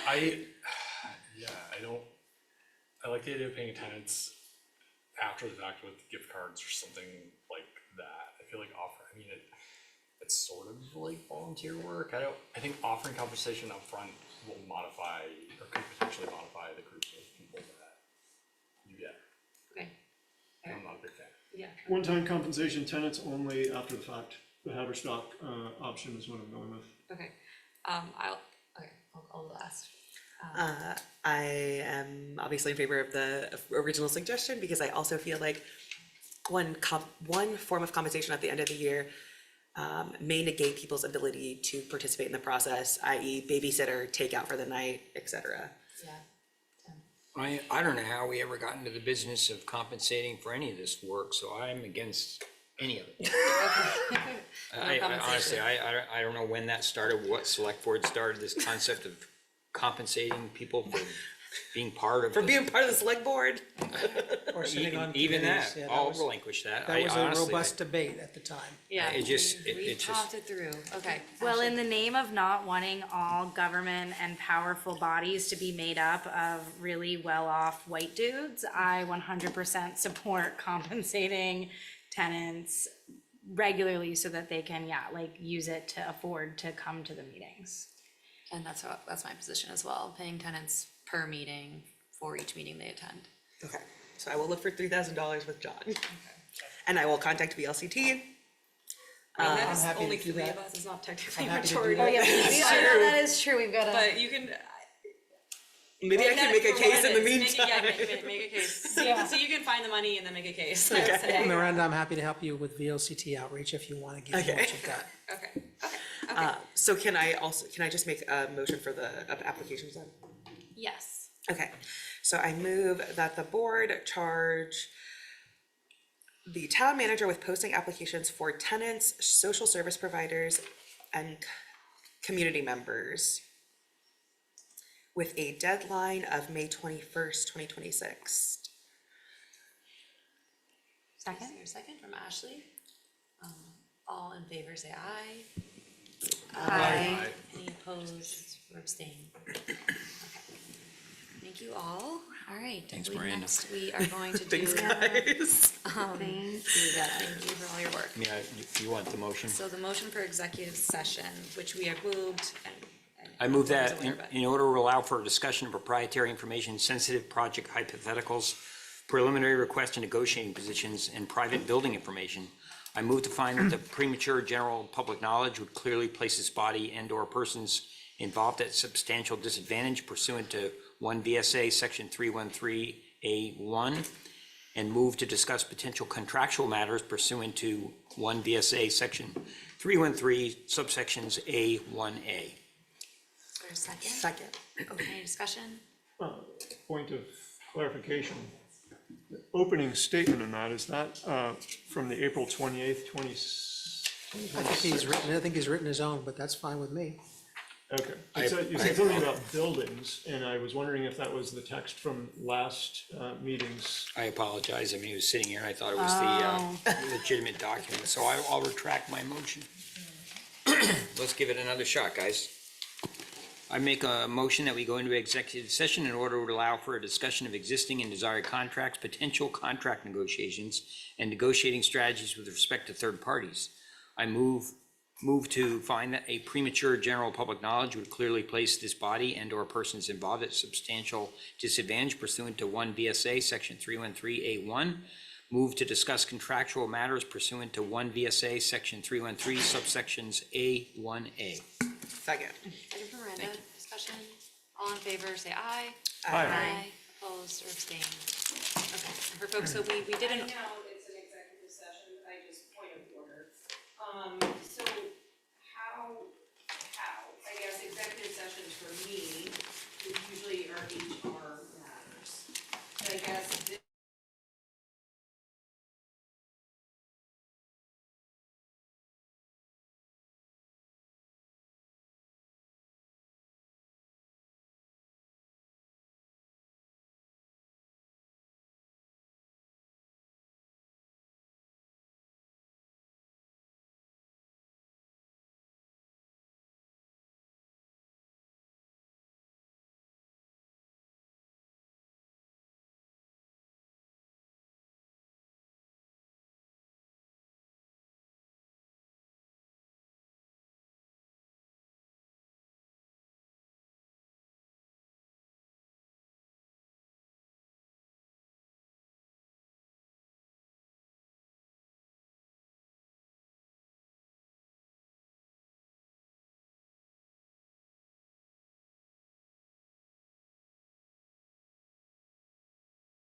Executive session of the select board at 9:38 PM. Seconded? Seconded from Eric.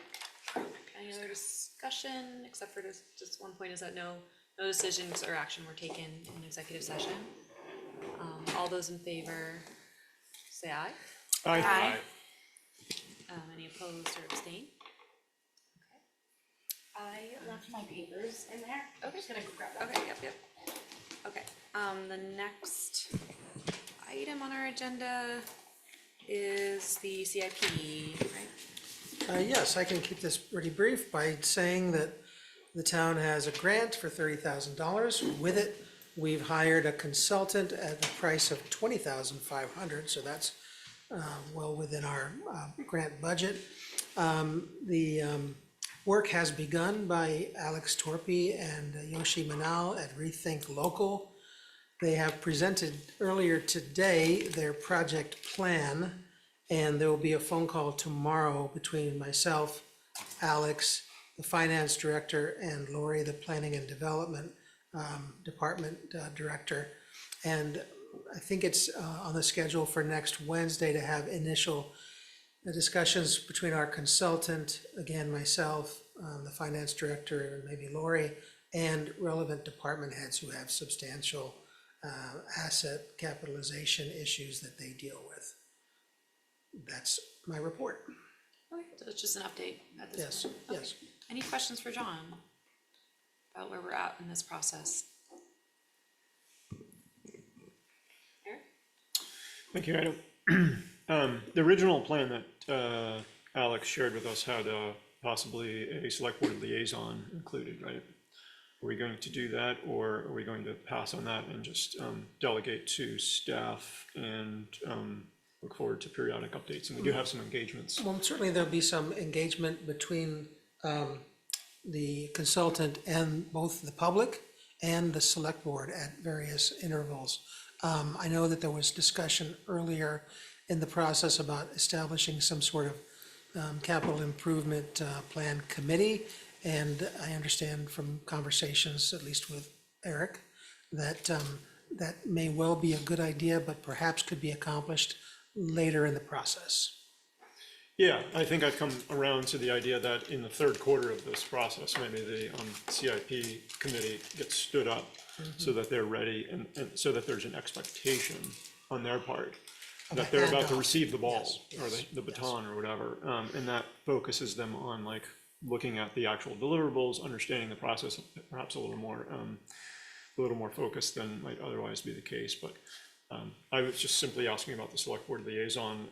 I do understand that we do have a couple contact points, and I would expect that the CIPC have a select board liaison on it as well. So it's sort of a question to the board at this point, I think. Are people supportive of the idea of having a select board liaison on the CIP committee? Or perhaps the inverse of that question. Is anyone against that? Or the inverse, like, is everyone comfortable? Is everyone comfortable? Is everyone comfortable with the idea of having a select board liaison to this, is it a committee or what is it? By inverse, I meant, is everyone comfortable with no select board liaison on this, during this process until the CIPC gets stood up? Are we on the capital plan? Yeah, yeah. We're just the question, John gave us a brief update, and now we're just discussing Eric's question, which is, are we okay with no select board liaison to Alex? I have a question to the board. If anyone is interested in being a select board liaison, I think I'm okay without having one unless someone is interested. And then, or John, if you have a different. Well, no, I mean, my only perspective is that I'm trying to understand where Alex is coming from.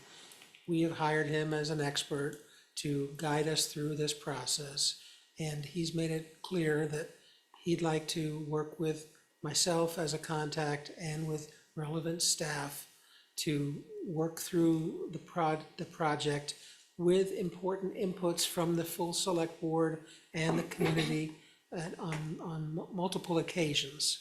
So I think there'll be ample opportunity for the select board to chime in on what's happening. And so my own preference would be that we avoid the problem of too many cooks in the kitchen and leave the consultant to work with me and staff to try to get a broad first, maybe rough draft at which the select board and then the public get opportunities to comment and input.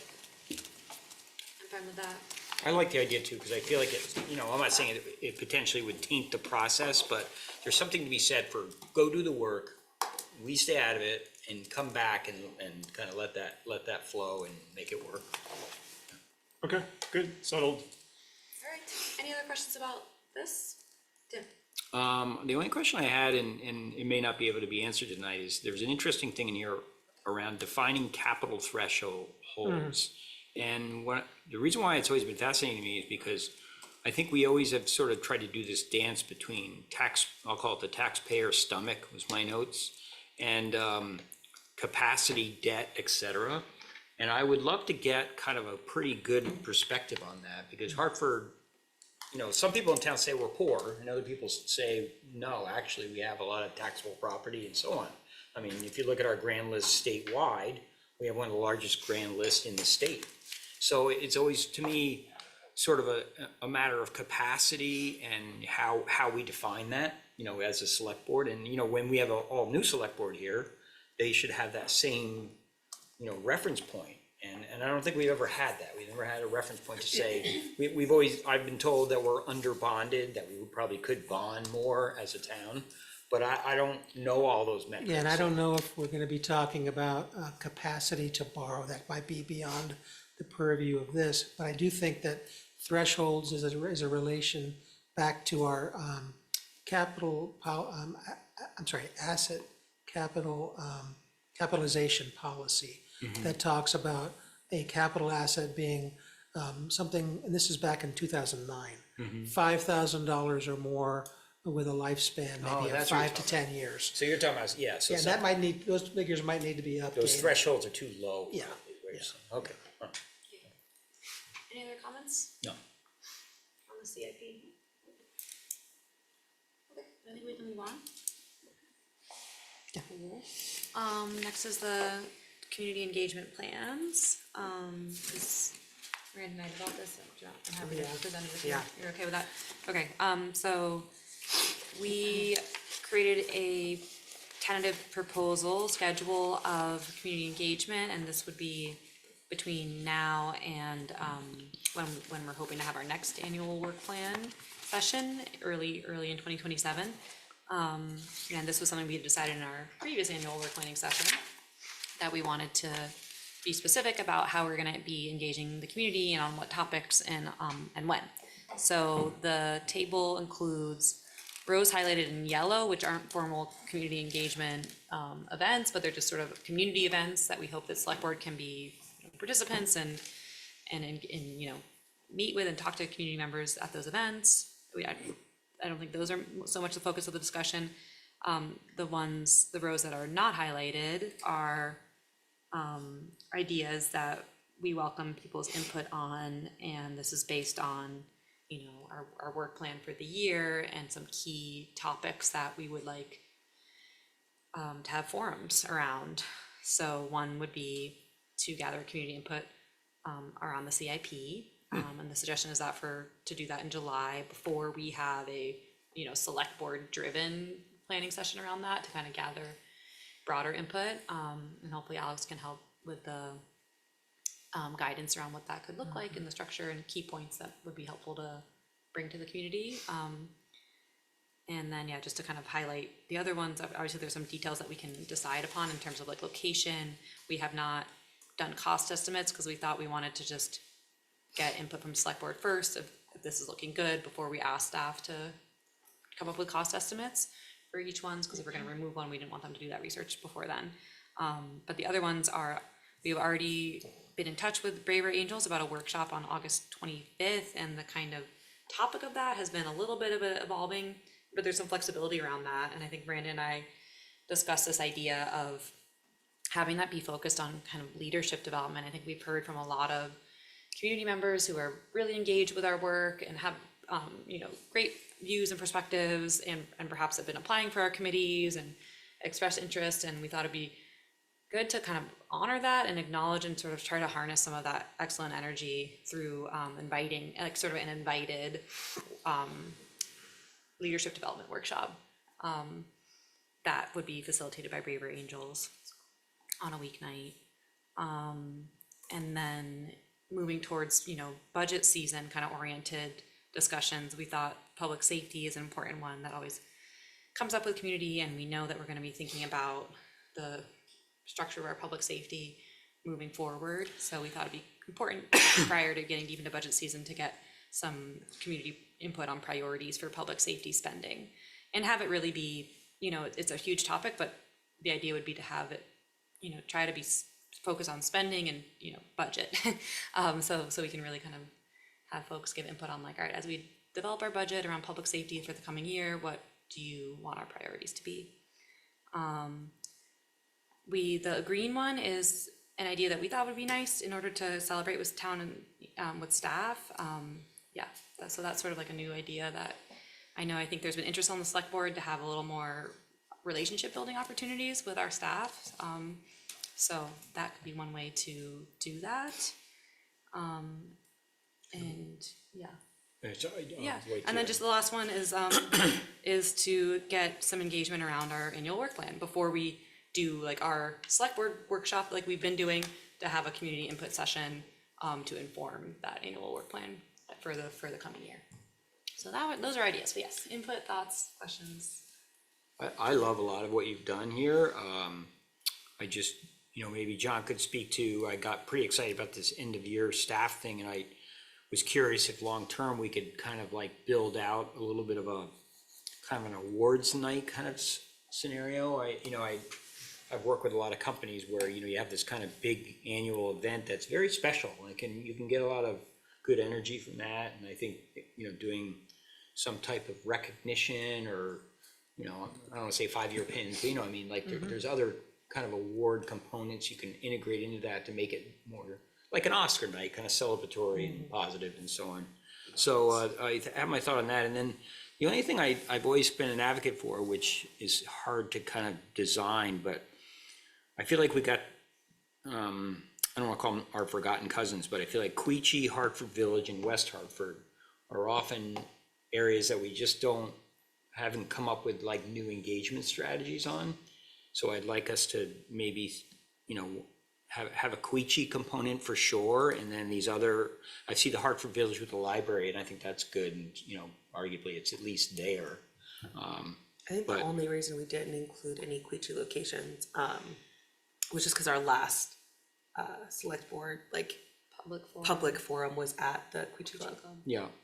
Which was only, I want to say like, that was like October? Yeah, fall or winter. Yeah, but I think it should be an annual engagement, honestly. Yeah. I think we have the capacity to hit each village center in some, you know, more meaningful level of engagement, but I'm not, you know, I don't know how we would format that, but I think it should be genuine and kind of engaging, you know, geographically at those locations in some fashion. Definitely, and I think, we probably don't need to hammer out all the locations tonight, but as we move forward, I think it will be really important to think about like, kind of equanimity with villages as we plan like where these locations are going to be and where the availability of space is. Thank you. Spread the wealth. Exactly. And even venue-wise, like the school component has always been one that I know there's been some tension around that, but to the extent that the White River Gym or the auditorium at the high school, like that was, or potentially like, because some of these events I'm looking at and knowing about the space that it would be tight. It would be too small to absorb the potential, you know, people that would want to participate. On Tim's last point, thanks to Eric for suggesting the outreach to the school. I have an email into the superintendent about maybe trying to put together an agenda for a joint meeting. That'd be awesome. That's great. I would love that. Okay, Miranda. John, I don't know what you think about this too, because when Ida and I were talking, I know that staff already do like an end of year. We do. kind of thing. I don't know if the select board being there. Can we be- like, I know that like maybe we make it Oh, not we're not- fun if we're all there. We'll dress but up. I was just wondering do you think that like your sense of like how this event kind of goes every year, if a combined, right? Because if we combine budgets, we maybe have a bigger party. Yeah. Let me, Does that change the vibe of it? Does staff want to do their own I think thing? I should reach out and talk about it with, Okay. at least Paula at HR, because she's been the coordinator of our town events. Okay. Where do they town usually staff have the events. end of year one? Where do you usually? It's a secret operation. We've done them, it's mostly been a breakfast, holiday celebration for about an hour and a half in room 2. Yeah, I think we should do it off-site. Afterwards? I'm sorry? Do they then go to work afterwards? Yeah, I mean, these are. Oh, boo! This is Yeah. not, this is eggnog We'll and see coffee. if she's open to doing an evening one where Yeah, we maybe. could potentially rent out, Putnam's or something. Right. Yeah. I think it'd be fun. It's just like we also want to. I think that the idea behind it was that we also want to show the staff appreciation, but also don't want to cramp their style. So, Yeah. but breakfast doesn't really seem like We can mix it up. We could leave and they could party into the night. You know what I mean? Yeah. Okay, Eric. Thank you. Yeah, I guess the other question on that is the budget, whether it's something that we plan for and then put into the FY '28 budget, so that, and then actually begin to execute it the year after. I don't know the answer to that. Let me start from the back and go forward. January annual work plan engagement. I wonder if that might be, I wonder if we might do this a little differently. So we have on the books right now a half-day workshop for strategic visioning. And I wonder if that is the opportunity where we want the public to come in. And that was on the books for like midsummer, July, August. First of all, I don't think half a day is enough. I think actually a while ago I realized that was probably a mistake for us to try to jam that in with the CIP prioritization workshop. So I think I'm going to recommend that those be separate, and that we, rather than doing a January engagement with the public, that we use the strategic visioning as the engagement that then feeds into the next year's annual work plan in January or February, whenever we want to do it. Actually, January is the time to do it. The sooner the better in the year, I think. So that's one recommendation to change, I think. Wait, so you're saying we would have at our strategic, sorry, can you say it one more time for me? The strategic visioning session that we're having, you would want the public at that one, or we would have a separate public engagement session on strategic visioning? I'm suggesting that, well, first of all, it's a public meeting. Well, yes, of And I'm course. suggesting that we do outreach and we engage the public at the strategic level, which then feeds into the work plan level for the following year. So to me, that's more logical breakdown. Right? So Start big. you're right, you're starting big, and then we're saying later, with staff input and select board input and public input, then we're building an annual work plan that is more reflective of what we just heard in terms of strategic priorities and direction and vision. And we're expecting that to be in So, July. well, we don't have a date for it on the books yet because we were going to pair it with the CIP prioritization, and I'm suggesting that we strip those two apart and keep them as separate events. I don't know if CIP prioritization will need more than a half day. I think that was what was originally suggested, but I do think that the strategic visioning is a much bigger beast to get our arms around, and if we really want the public to be there and be participatory, we need more time. Well, I think. So in terms of just the flow, let me actually finish all of my comments. In terms of the flow of things, I just think that doing a strategy and then following up, months later with the work plan is the way to go with that. So that's one of my comments. I've got a couple others, and then I'll turn the floor back over.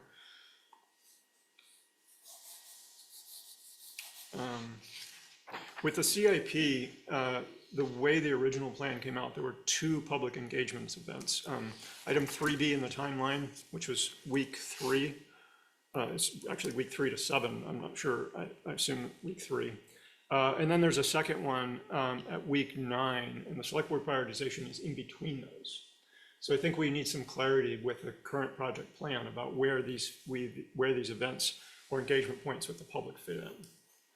There's 2 of them, potentially, with the prioritization of the select board in between them. So that's something that I would suggest we look into a little bit more. The last sort of comment is more broad.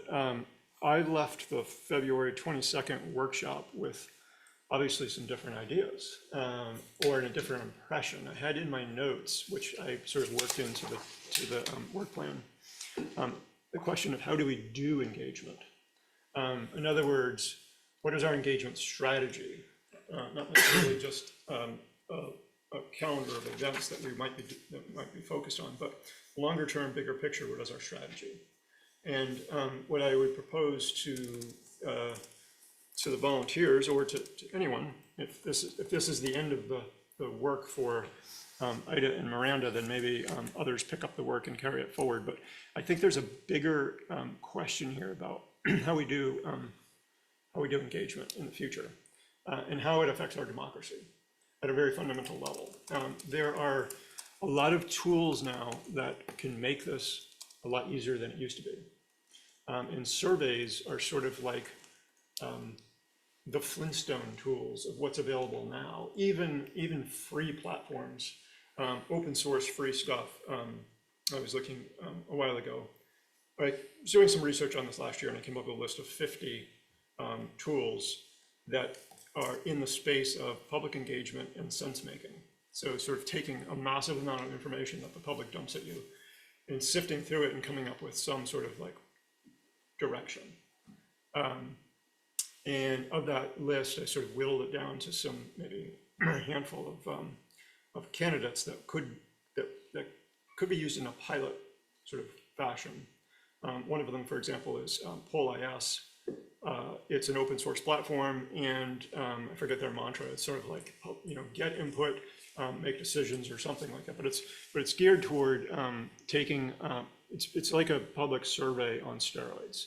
So it can be open-ended questions. It can be specific questions. It can be narratives, and they show you. It's a white box thing. So they show. So it's not like LLM black box where you can't figure out why.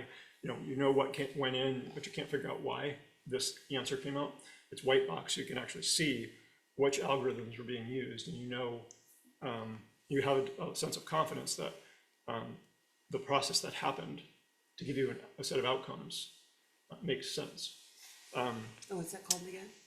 PolIS, poll.is.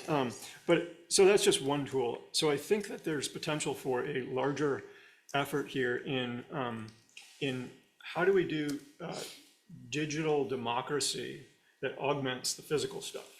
And I don't want to suggest that we are ever going to get away, or we should ever get away from the physical stuff. I actually think that it's really, really important. But I wonder how we do some of the digital democracy that actually spreads the net wider. One of PolIS's case studies is they basically got responses from 80% of the population, which is unheard of. I mean, even in our best surveys, we can't get double digits. And so we're only ever seeing a very tiny slice of what the public thinks. And so the question is, how do you make that easy? How do you make that engaging? And then how do you sift through massive amounts of data? And the answer is there's some tools out there to make that happen. So what I see happening longer term is perhaps a proposal from the board that engages town staff and maybe initiates a pilot that uses one of these digital democracy platforms, sense-making platforms. We start to look at how we might use this more broadly to augment some of the things that we're doing in the physical world. Well, I guess my question, Eric, too, is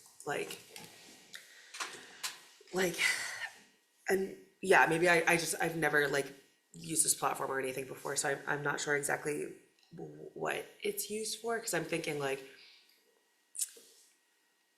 yeah, if everyone is voting on something, like our town, our community is voting on something, So what kind of is the purpose of a select? Well, that's exactly where I'm going. Well, that's exactly where we're going as a society. Oh, okay. But to finish the thought, Yeah. this is a representative democracy. Yeah. And we have representatives who hopefully bring their judgment, the information that they receive on a weekly basis, and maybe have a somewhat superior grasp on day-to-day issues that affect the town than the people they have been elected to represent.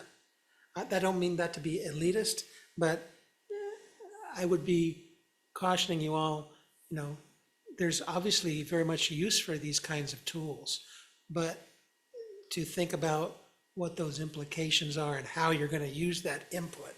Is it a referendum on every issue that comes before you? Maybe, but then I take to Miranda's point that what's the point of having a select board? You have been selected to represent the people because of your ability to sit here week after week and gather information, so. So I guess my response to both of those points is that I think the way to start is with a low stakes issue in a pilot sort of format and sort of understand how this might work. Right. The reality is our form of government, as excellent as it is, we are often guessing at what the electorate wants.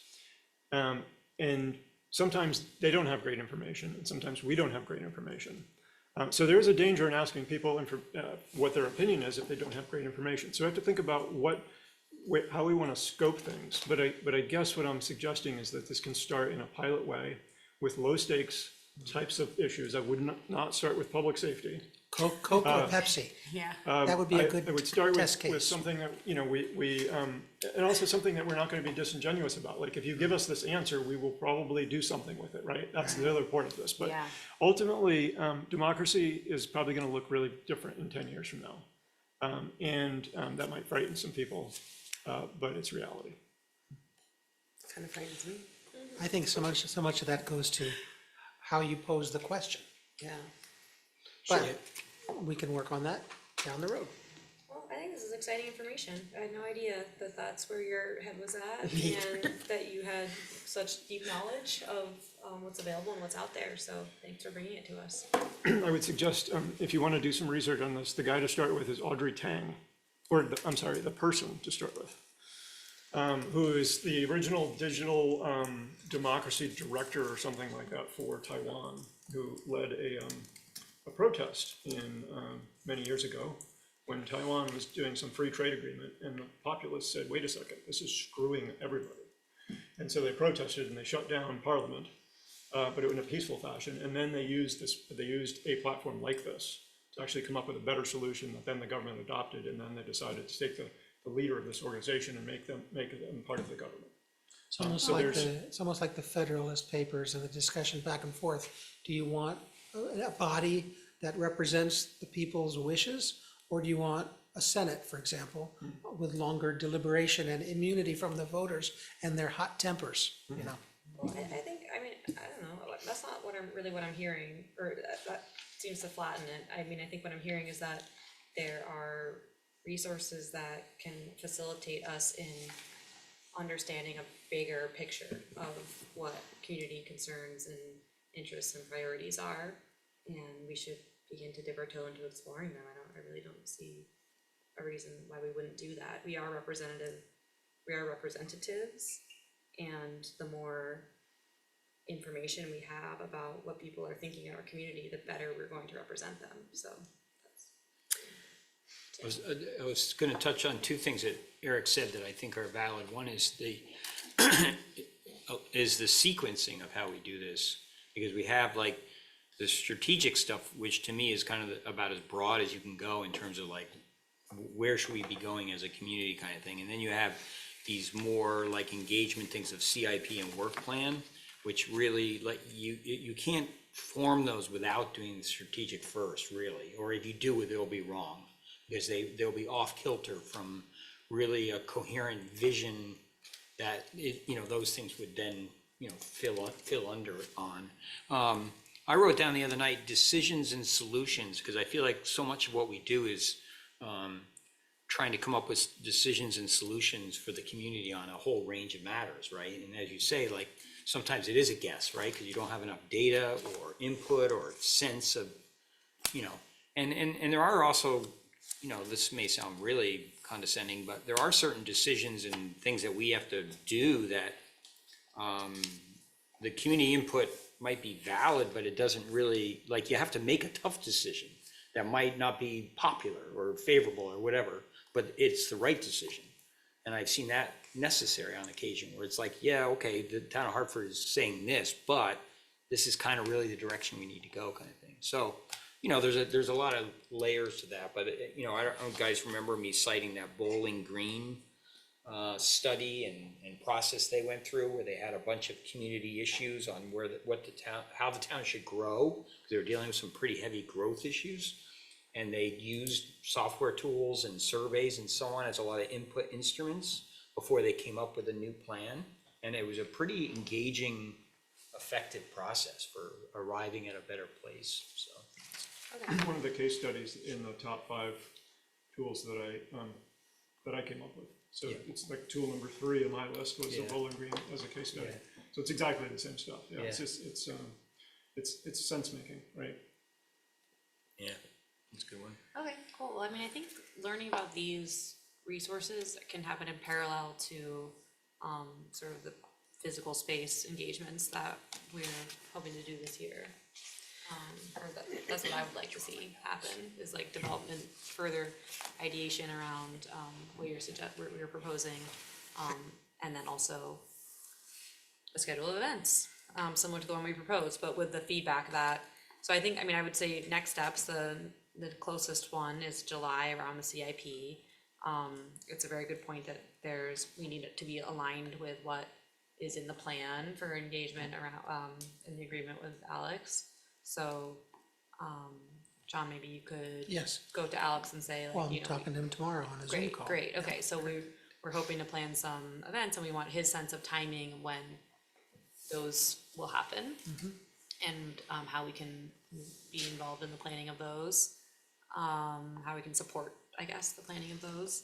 And then Eric's other suggestion was to, instead of the annual work plan engagement for January, to replace that with an earlier in the year engagement, coinciding with a strategic planning vision session. Are people okay with that replacement? It is a replacement, not in addition to. It's a replacement, as I understand it. We wouldn't have the January one. Instead, we would try to have something, sounds like this summer. That would be like a half-day workshop around strategic visioning. So is I it, guess my question is why it has to be so far ahead. Like, we're gonna do our annual work planning in what, February? January, yeah. So, yeah, I guess, isn't it better for that to be fresh on our minds, the strategic visioning? Thank you. I think it's more in addition to, because we're still gonna, in January, do annual work planning, whether we're calling it an engagement session or not, it's still somewhere on our calendar.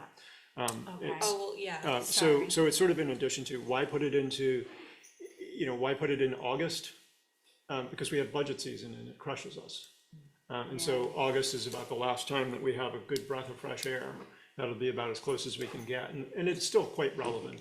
There's several months in between there, but those months are the ones that it's not significant in terms of strategic planning, right? So I think we do it sort of before we dive into budget season, because we have the breathing room.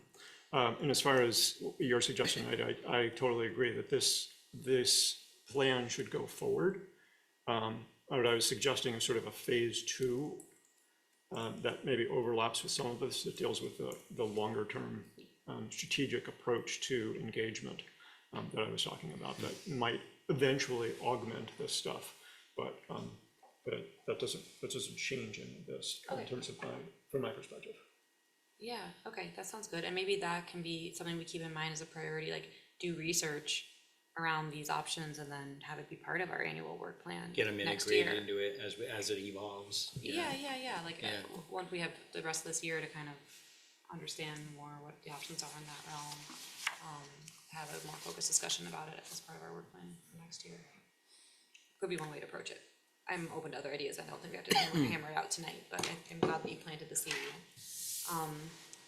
So I think, yeah. Oh, I was just gonna say, yeah, appreciating everyone's comments on this. And sorry, Eric, that you had this like great idea percolating and we came back to you with like, oh, let's do a pool party and a public safety discussion. No, what we came back with is fine, and I appreciate your volunteer work on this. I have been working on this idea it's been sort of stewing for a lot longer. Yeah. And it doesn't change any of your plan, it's just, I think it's a phase 2, and I think it's a powerful tool that we could use, and I'm not the biggest advocate of some of these tools, but I think you have to use, if you don't use the tools that are available to you, you end up falling behind the rest of the world. That's kind of the reality of it. So let's put these tools to good use if we can. Yeah, and I'm very excited about the pool party.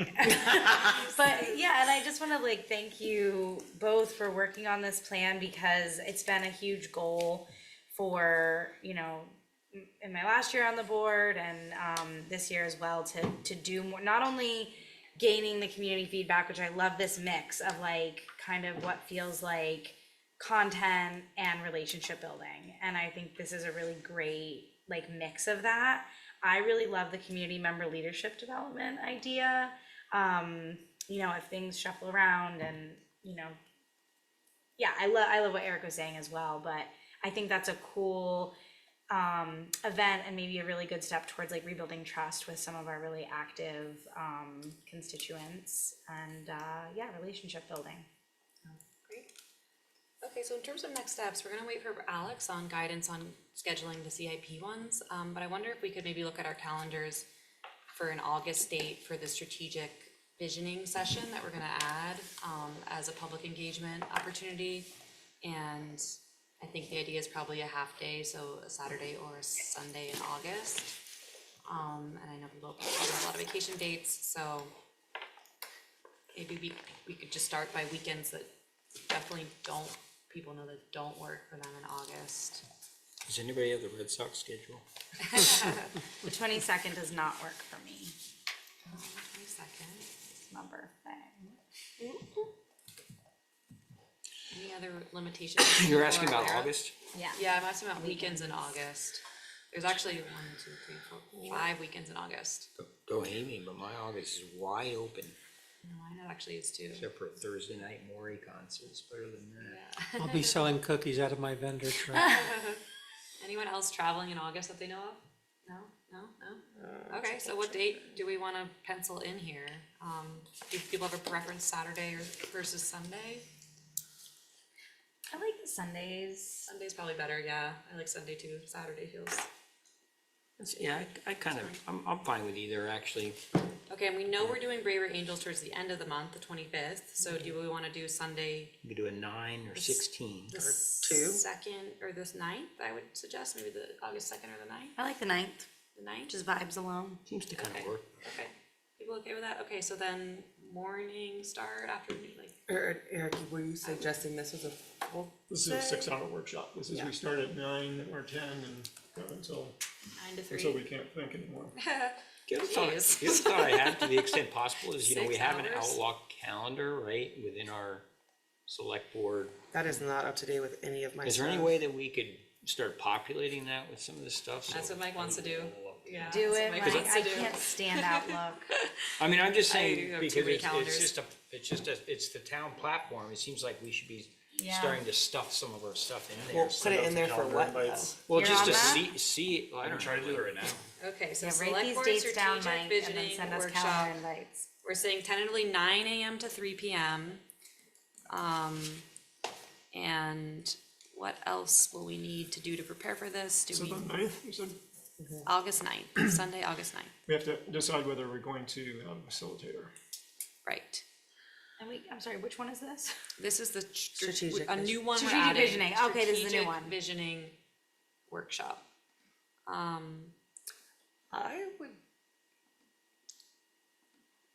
I I'd be okay with us not having a facilitator if, only because, right, I don't know, I just think that like we already create the agenda and the content, and I think we can facilitate ourselves well enough. This is a I public think maybe, engagement though. oh, facilitator for the public engagement. The whole thing is a public engagement, like. Oh, the whole thing I is mean, are we gonna invite the public to the whole thing? Or should we invite Yeah. them to like Like, are they for an coming for hour or 6 two? hours? I mean, I feel like we should focus the invitation, I mean, they could be present for the whole thing, obviously, if they really Yeah. want, but I feel like there should be a segment of the agenda that's like. If that's For real, that, you yeah. might wanna rethink the Sunday thing, cause I think you're gonna bomb if you run that on a Not if we Sunday. get donuts.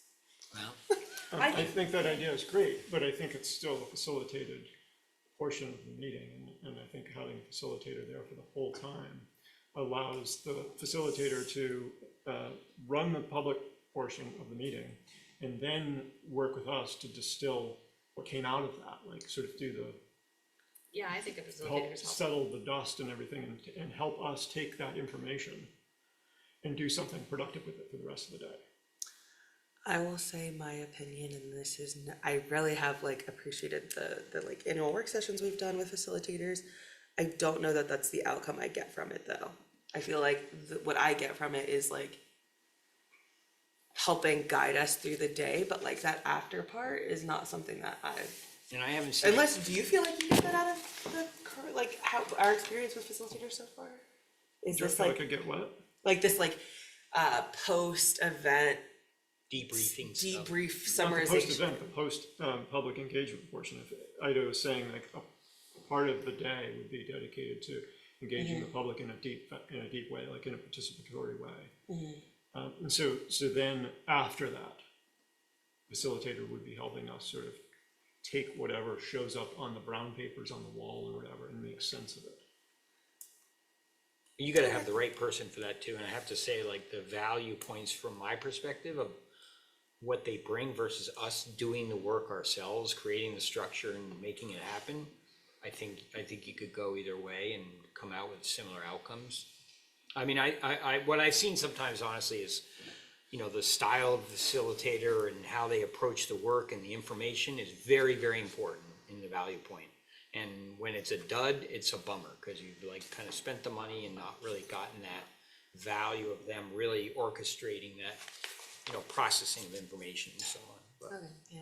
And maybe we can take this part offline. Maybe we have a date and we can, Miranda and I can, okay.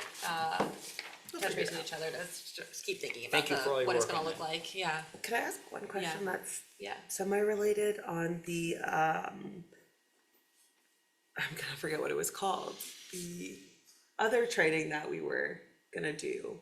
Systems thinking? Systems thinking. I was Yeah. like, strategic thinking, what is it? Are we gonna do that? The opportunity for that has passed us by. Okay. Just wanted to. Will that opportunity ever resurface potentially? I can't answer things into the future. Except that I'm gonna go home tonight. All right. you sure about Let's move on. Okay, commission reports. That's currently a debatable topic. Do we have commission reports? Ashley? Yeah, I got a quick one. Resilient Hartford is gonna be soon sending their final draft of the hazard mitigation plan that they've been working with staff to create to the board. So we'll be expecting to see that in next few meetings, couple of meetings. And they are working on their spring and summer schedule for the West Hartford Food Forest. So if anyone is interested in volunteering, it's a really cool project and they're gonna have lots of work days available. So keep an eye out in the newsletter and online. Thank you. Tim, any reports? I have nothing to report. Okay, Miranda? Nothing to report. Eric? Also on hazard mitigation, because the planning commission has been looking at that report, which now sits with the state, waiting for feedback from the state. But the planning commission has been talking a lot about questions about the reliability of FEMA funding and the fact that the state isn't exactly flush with cash. And they've been posing questions about what should we be doing at the local level to provide for recovery funding and so on. I think That discussion is very much in flux at this point, but they are thinking a little bit more concretely about proposals to the board perhaps later this year for emergency-related equipment, be it river water level monitoring, and or some barricades, floodwater barricade things that are like much like sandbags on steroids kind of thing. So look forward to some of those discussions coming across our plate perhaps during this budget season. Thank you for the heads up. Anything, Mike? Yeah, tree board sale, May 9th, 9 to 12, it's gonna be awesome, perfect day to get a Mother's Day gift. What day? Right before Mother's Day, Saturday. May 9th. There's gonna be trees, there's gonna be shrubs, there's gonna be flowers, there's gonna be education. If anybody wants to give me any baked goods to bring, there's gonna be a bake sale. So they better apply for their permit. But I had a tree, a brownie. Great, yeah, okay, and I have no commission reports. I know that there was a brief meeting of the Energy Commission, but I was not able to attend, but I think they're gonna have another one this week. Okay, and the consent agenda, is there a motion? Miranda? I move that we approve payroll ending 4/25/2026, approve AP manifest 4/24/2026 and 4/30/2026, approve meeting minutes of 4/13/2026 and 4/14/2026, and approve the future meetings of 5/12/2026 and 5/26/2026. Thank you. Second that. Second by Eric, discussion? All those in favor say aye. Aye. Aye. Opposed or abstain? All right, I move that we adjourn. motion to Seconded. adjourn, second. All those in favor say aye. Aye. Thank you all.